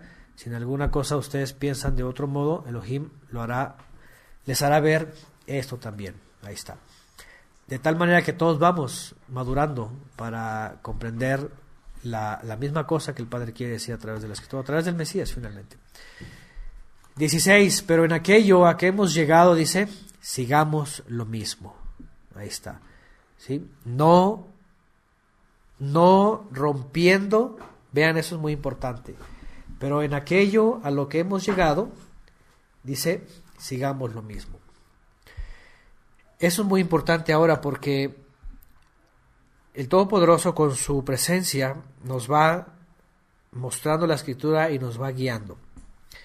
Y todos vamos coincidiendo en un mismo sentir, es decir, vamos alcanzando la madurez Por ejemplo, en temas, en instrucción, en conocimiento, y vamos creciendo. Y dice Shaul de Tarso, cuando logren esta madurez en esta fe, aunque vamos a seguir siendo instruidos todavía más adelante, y cada día, dice aquí, a lo que hemos llegado, dice, sigamos lo mismo. Lo digo porque ha ocurrido y va a seguir ocurriendo que de pronto viene alguien y rompe esta unidad. Y bueno, nos ha pasado aquí porque llegan de la onda efraimita, llegan que las dos casas, llegan que la judaización, llegan que el ejército israelí, llegan que hasta el preterismo, que el terraplanismo, que y un montón de cosas extrañas, ¿verdad? Que salen por aquí y por allá, que los esenios, que la dieta vegana, que no sé cuánto, y que el libro de Adán, y el libro de quién sabe cuánto, y el libro de un montón de libros extraños, y los peores aquellos que empiezan a traer un montón de doctrinas esenias, y como no concuerda el Brit Hadashah, por ejemplo, en ello empiezan a negar que ya Pablo acá dijo una cosa equivocada, que esta carta no debe de estar, que esta otra no, que no sé cuánto, y al rato empiezan a quitar todos los libros, al rato nada más se quedan con pues con nada, y al rato ya es un desastre, ¿no? En la vida de las personas, ¿no? Y esto no es nuevo, esto ha ocurrido siempre, y en el primer siglo sobre todo era algo que seguía ocurriendo, tanto como que si ya habían alcanzado algunos alguna estatura en el conocimiento del Mesías y de la instrucción, imagínense, y llegaban los ebionitas, rompían esa madurez. Y entonces ya los que ya habían madurado decían, fuimos redimidos por el Mesías para servir al Todopoderoso, entonces venían aquellos, rompían y decían, no hemos alcanzado nada, entonces vamos a cortarnos para empezar a hacer todas las leyes de Shammai, y entonces ahora sí ser salvo. Entonces eso es lo que causaba y sigue causándonos al día de hoy muchos conflictos, ¿no? ¿Por qué? Otra vez lo digo, porque sigue habiendo estos sistemas, estos lugares en donde la instrucción es muy clara, somos llamados a ser servidores en espíritu y en verdad, y luego vienen estas sectas o estos movimientos y te empiezan a decir, no, es que tienes que hacer eso, tienes que hacer lo otro, tienes que vestirse así, tienes que taparte los huesitos de acá, ¿verdad? Y todas estas cosas, y para que seas salvo, ¿no? Entonces dices, no, espérame tantito, ¿no? Es justamente lo que estaba batallando Shaul de Tarso, ¿no? Uh-huh. Bueno, bueno, aquí ponen otra versión, Lulú y Mónica, sobre lo que habíamos leído antes, de modo que los que son maduros piensen esas cosas, ahí está. Y también agrega Oscar y Yasmín, segunda de Timoteo 4:8, dice, por lo demás me está guardada la corona de justicia, la cual me dará el Adón, juez justo en aquel día, y no solo a mí, sino también a todos los que aman su venida. Procura venir, y bueno, ya todo lo demás. He peleado la buena batalla, he acabado la carrera, he guardado la fe, también pone este texto, segunda Timoteo 4:7.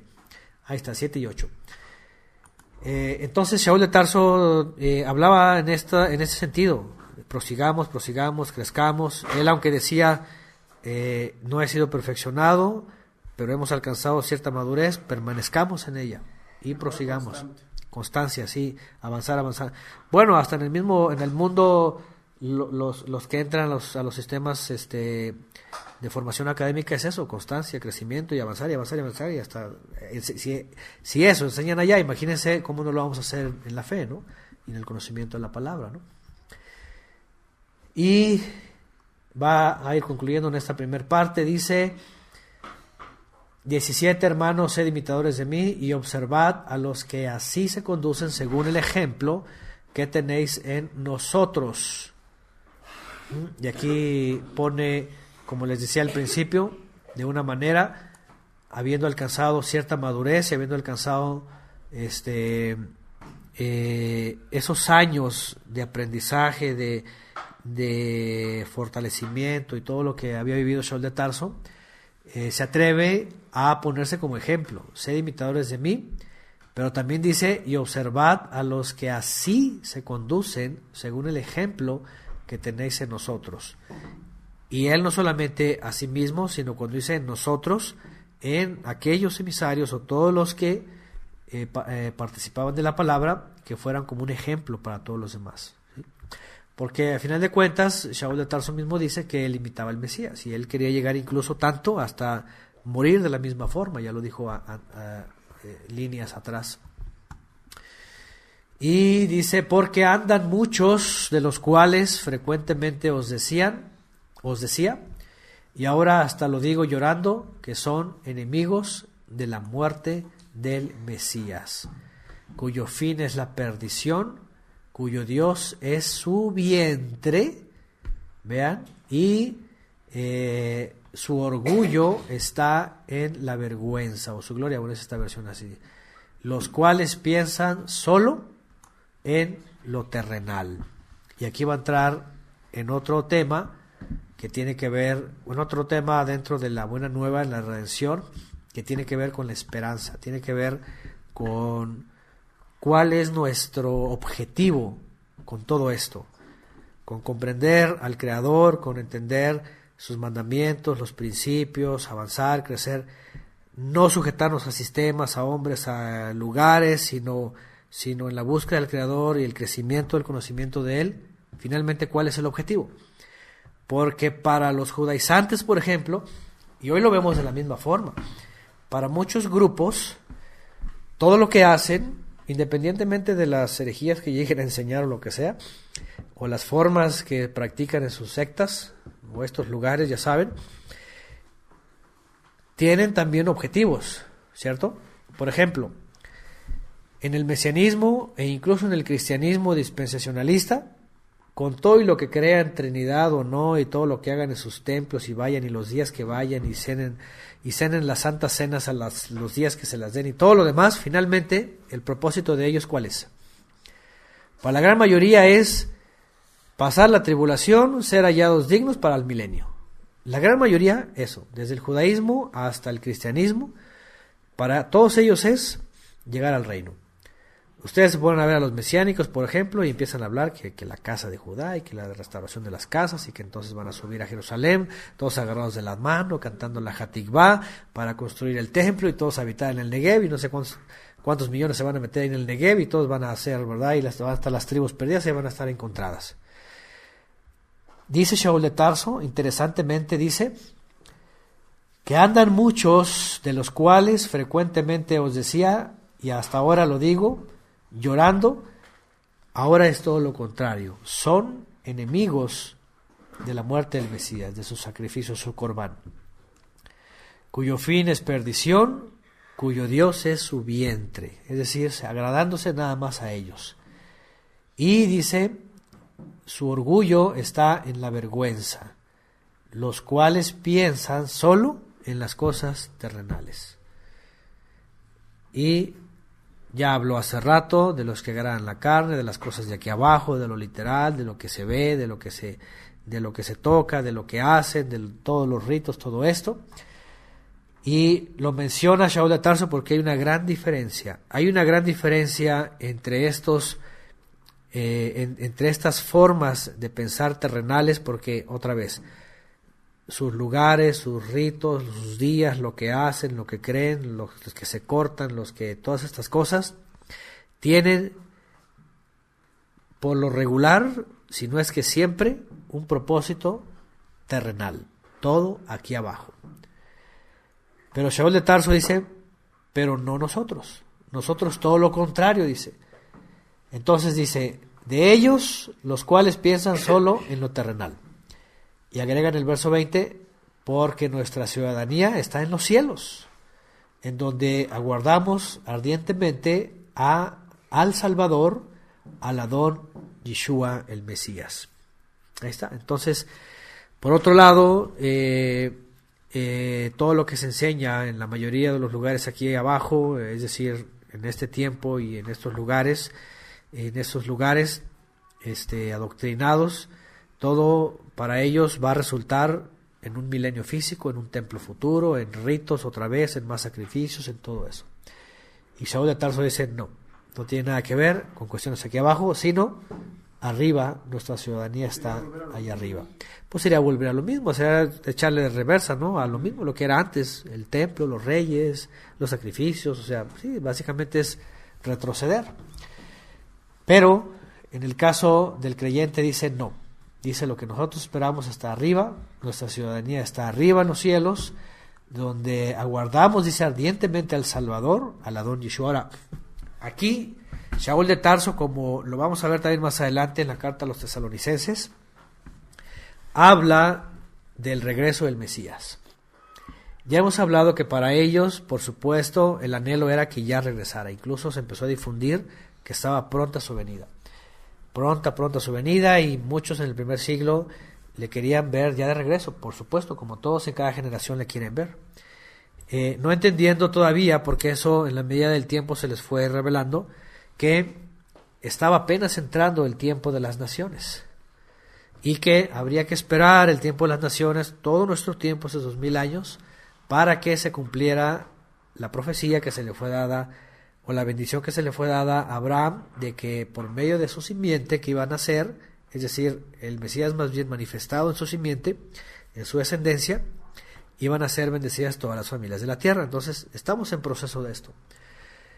¿Por qué digo esto? Porque era importante entender que si bien esperamos algo en los cielos, Shaul de Tarso incluye que esperaban, aquí dice, de donde aguardamos ardientemente al Salvador, al Adón Yeshua.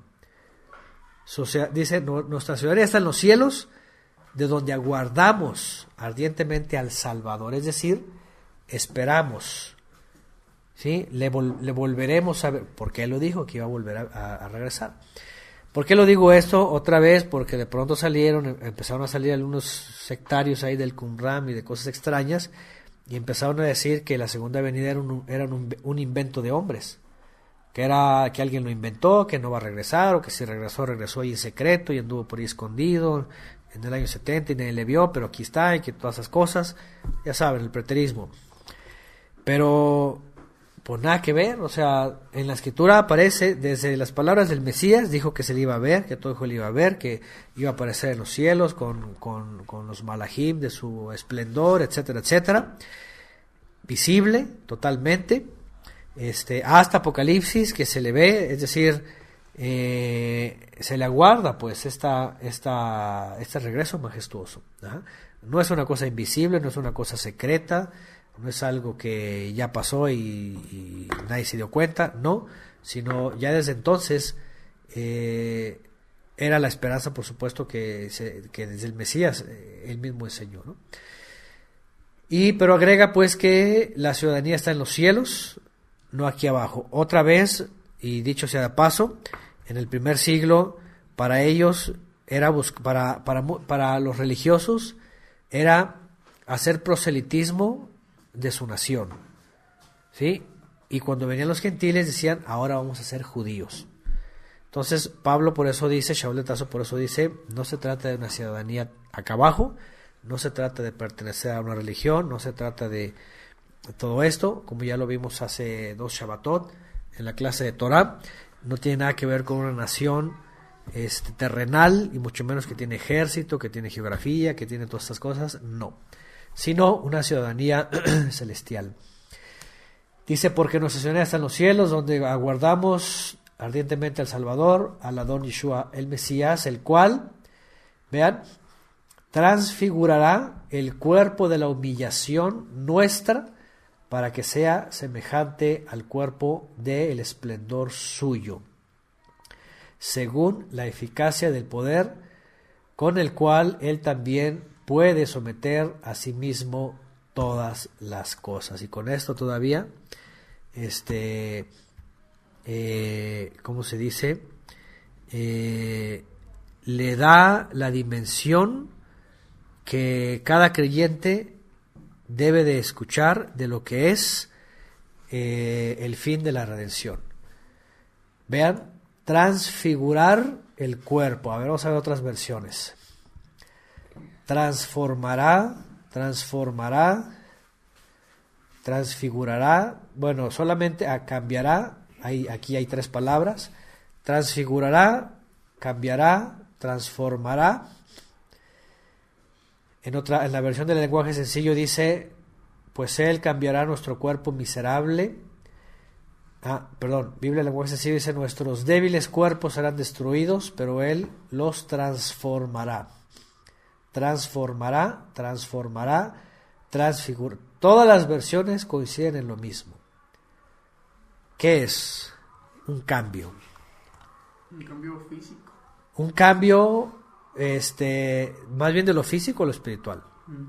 Ajá. Abandonando lo físico, porque de hecho la versión del lenguaje sencillo justamente dice esto: destruir los cuerpos débiles para transformarlos, dice, en cuerpos grandiosos, o sea, esplendorosos, espirituales.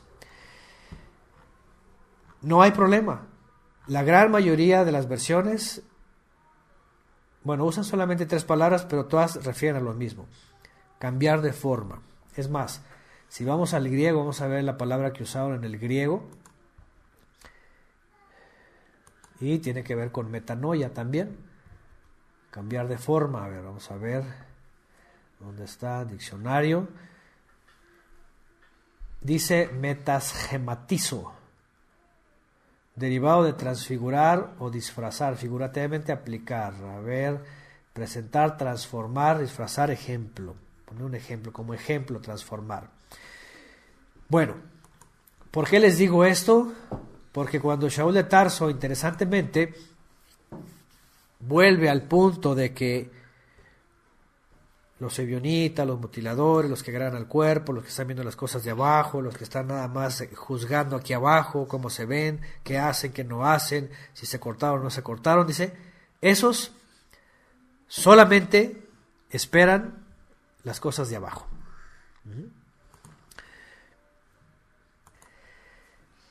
Ya regresó otra vez la transmisión. Vamos a regresar a la conclusión de este capítulo. Bueno, estábamos leyendo en lo último. Estábamos leyendo el último versículo del capítulo 3. Y otra vez, vuelvo a repetir. Shaul de Tarso está juzgando el asunto de esos perros, esos lobos que están amedrentando, que están persiguiendo, mordiendo, trasquilando, que solamente ven las cosas de abajo, solamente las apariencias, solamente según juzgan la apariencia o sus ritos o sus formas. Está diciendo que solamente agradan a la carne, ¿verdad? Que solamente quieren ver, si van a entrar a sus lugares, a ver, quiero ver si ya te cortaste, si no, a ver, aunque sea un piquito, va, para que salga una gotita, ya con eso ya, todo eso.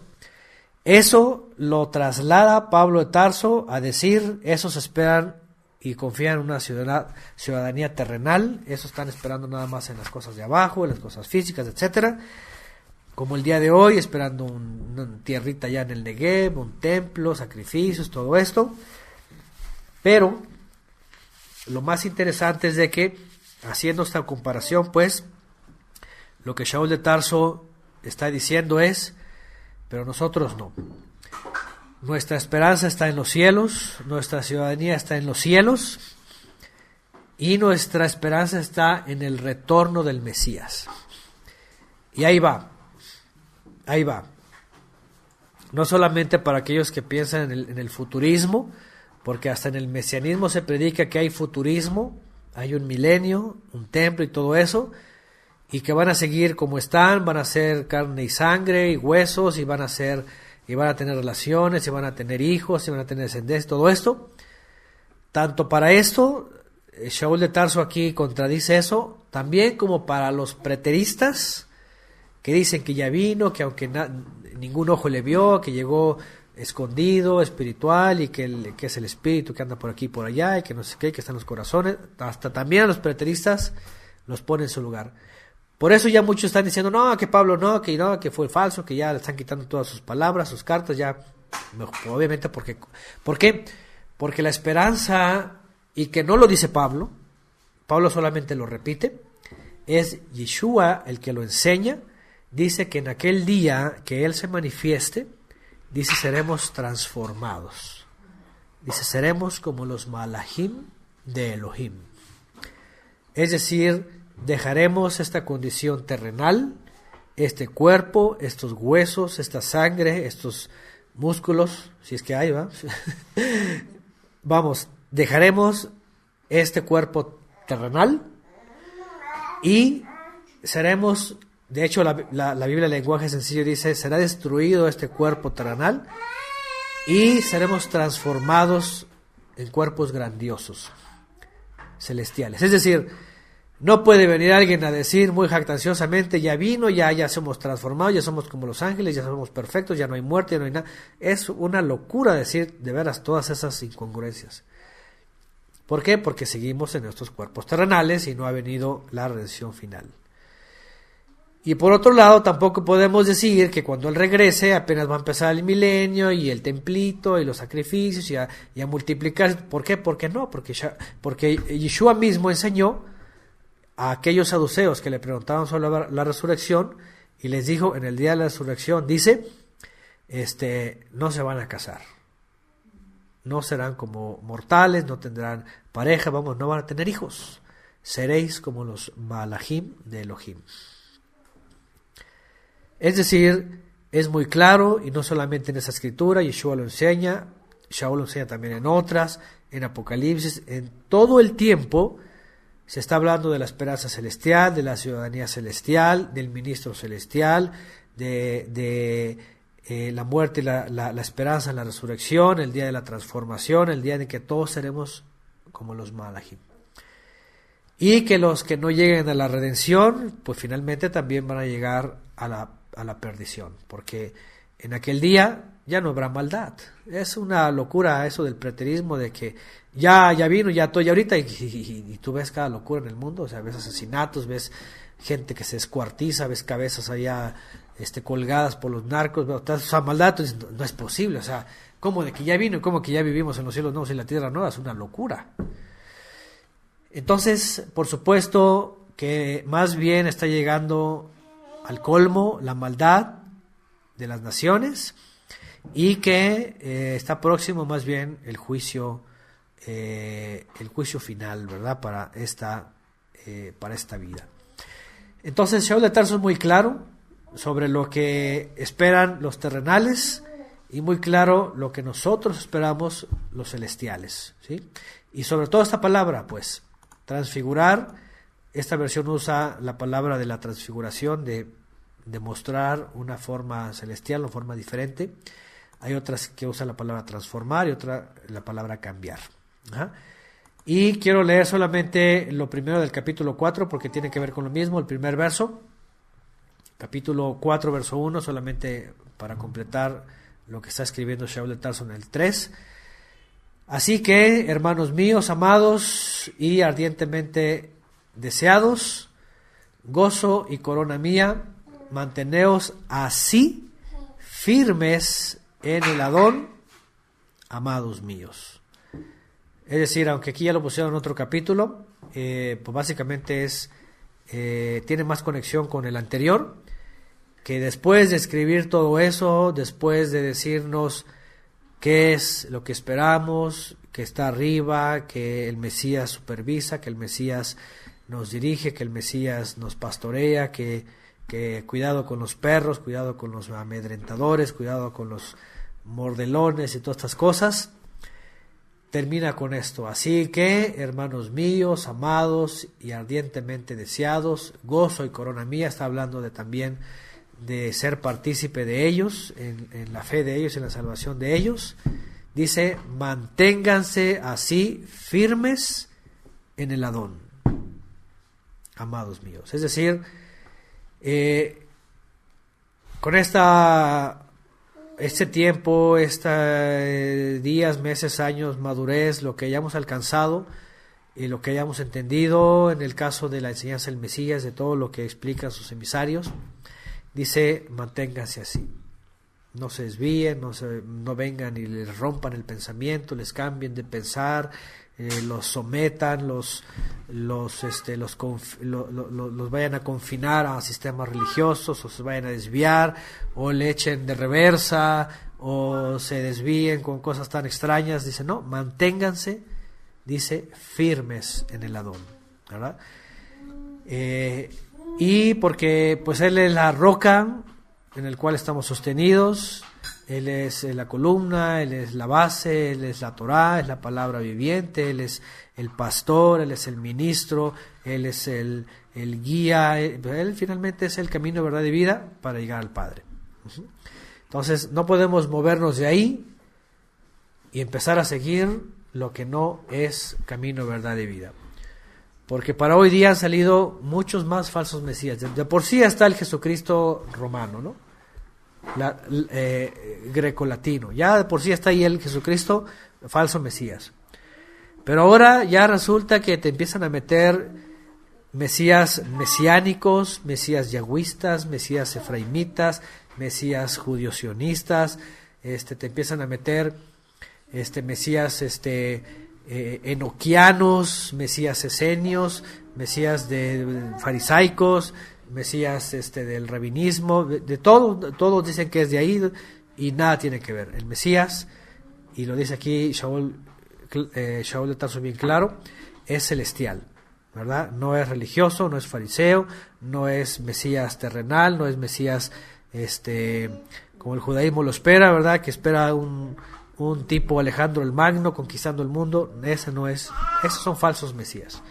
El Mesías que esperamos, lo esperamos de los cielos para llevarnos a los cielos junto con él delante del Padre. De ahí en más, pues, por eso la exhortación de Shaul de Tarso: permanezcan firmes, manténganse firmes. Hay un judío que dice que no hay pruebas, él es creyente en Yeshua, pero dice que no hay pruebas de que Pablo existió. Sí, de hecho, dicen que no, esas cartas no las toman en cuenta porque dicen que no hay pruebas. Que no, bueno, es como una especie de, ¿qué podríamos decir? De hecho, no son ellos los que dijeron eso. Los primeros que dijeron eso fueron judíos, un poco antes de la época medieval, pues justamente para contradecir a Pablo, ¿no? Para contradecir a Shaul de Tarso. Y le inventaron cualquier cantidad de fama negativa. Primero empezaron a decir que realmente no era judío, que era un romano, que por la ciudadanía, que su padre es romano y que también, y que no sé cuánto, que era un impostor, etcétera, etcétera.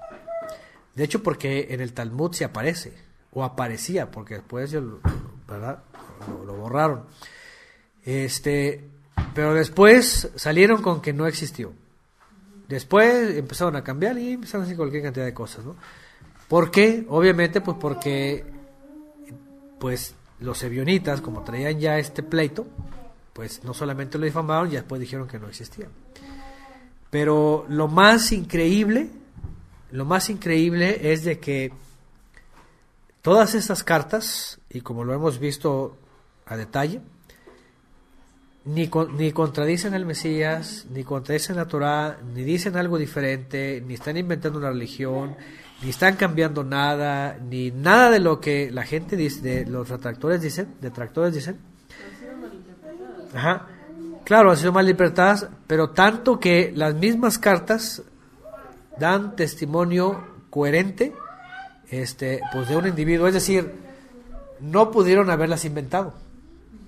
O sea, ¿quién con esa capacidad siglos después pudo haber inventado unas cartas así? Nadie, por muy intelectual y por muy lo que sea, pudo haber inventado esas cartas y decir, ay, Pablo, no. O sea, no hay forma. Número uno, porque todas obviamente coinciden en la literatura, en su forma original de él, en su forma de escribir, número uno. Y número dos, porque pues ¿quién las pudo haber inventado? O sea, es una cosa que ¿quién las inventó? Entonces, pues no, entonces son cosas que sí, siempre ha habido estos enemigos de la fe, y sobre todo de Shaul de Tarso. Y quien haya sido, pues están los escritos ahí arqueológicamente. No, es que las copias han existido siempre, ¿no? Pero no solamente eso, sino todas las ideas, o sea, toda la enseñanza que está ahí, es una cosa que tú puedes decir, pues no se pudo haber alguien sentado a escribir estos inventos, o sea, ¿no? O tan reveladores, sí, exactamente, ¿no? Concordantes con muchas cosas de la Torá. Y tan, además, concordantes con la enseñanza del Mesías. El problema, sí, ciertamente ha sido la falta de entendimiento de lo que está transmitiendo Pablo. Bueno, tanto que hasta mismo Pedro lo menciona, ¿no? Las cartas de Pablo son difíciles de entender. Los indoctos inconstantes tuercen. Ahora, Si de alguna manera llegaron a inventar eso, pues llegaron a inventar todo, porque en el libro de los Hechos también aparece. En las cartas de Pedro también aparece. Por eso ya no creen nada. Entonces, fíjense, si hubieran inventado a Pablo, hubieran inventado al resto de los apóstoles que vienen en los Hechos, y todos ellos que vienen en los Evangelios, entonces debió haber sido algo bien elaborado, que así como que dices tú, esto es el engaño perfecto de la humanidad, ¿no? Pero no, es decir, ya es una cosa que sí, ya de veras es tanta necedad de mucha gente, ¿no? Pero bueno, y dice por acá, romano, judío, a lo que fuera siempre les pisaba sí, romano, judío o lo que fuese, dice, lo que fuera, no sé, siempre les pisaba los callos a los religiosos, ¿verdad? Así es, ahí está. Bueno, pues ahí está una aportación más de este hombre, y además es muy claro, es muy interesante ver el contexto, la lucha, sobre todo contra los ebionitas. Y es que imagínense la impotencia de los ebionitas por afuera de las comunidades de creyentes, de decir, ¿cómo detenemos a este desgraciado? Decían ellos, ¿no? Seguramente, ¿no? Vamos, un día hasta pactaron, bajo maldición, no comer nada hasta destruirlo. Pues quién sabe, ¿no? A lo mejor no. A lo que voy es, imagínense la impotencia desde afuera, ver lo predominante y ver cómo esta enseñanza, pues, que finalmente era el Mesías, se extendía entre judíos y entre gentiles, y ellos sin poder hacer nada de afuera, perdiendo fuerza, perdiendo adeptos, perdiendo credibilidad, confianza, o sea, siendo juzgados como... Y sobre todo esto, cuando vemos esta carta, que ellos, los ebionitas, la llegaron a leer después, imagínense nada más, y que leyeran y dijeran, con que nos dijo perros. Imagínense, ¿no? La impotencia, como decir, ¿ahora qué hacemos? ¿Sabían que se refería a ellos? Sabía que se refería a ellos, porque tenían un pleito. Se pusieron a gruñar, los dientes les crujían, ¿no? Entonces es evidente que iban a estar tan molestos que iban a hacer cualquier cantidad de difamación, pues para traer una guerra contra este pobre hombre, ¿no? Y por otro lado, por supuesto, pues no nada más era él, o sea, ahí están los demás apóstoles y ahí están un montón de discípulos que, pues, ¿a dónde los vas a ocultar? Ni modo de decir que es una distopía, ¿no? O sea, no, ahí están, es real. Está la historia, está en la literatura, está, etcétera. Los creyentes de finales del primer siglo dan testimonios de ellos, o sea, no puedes inventar de la nada y decir no existe nada, y ahí están todas las evidencias, ¿no? Pero bueno, ahí está. Bueno, por ahora concluimos con esto, y ya por la próxima clase pues terminamos con lo que falta del capítulo 4.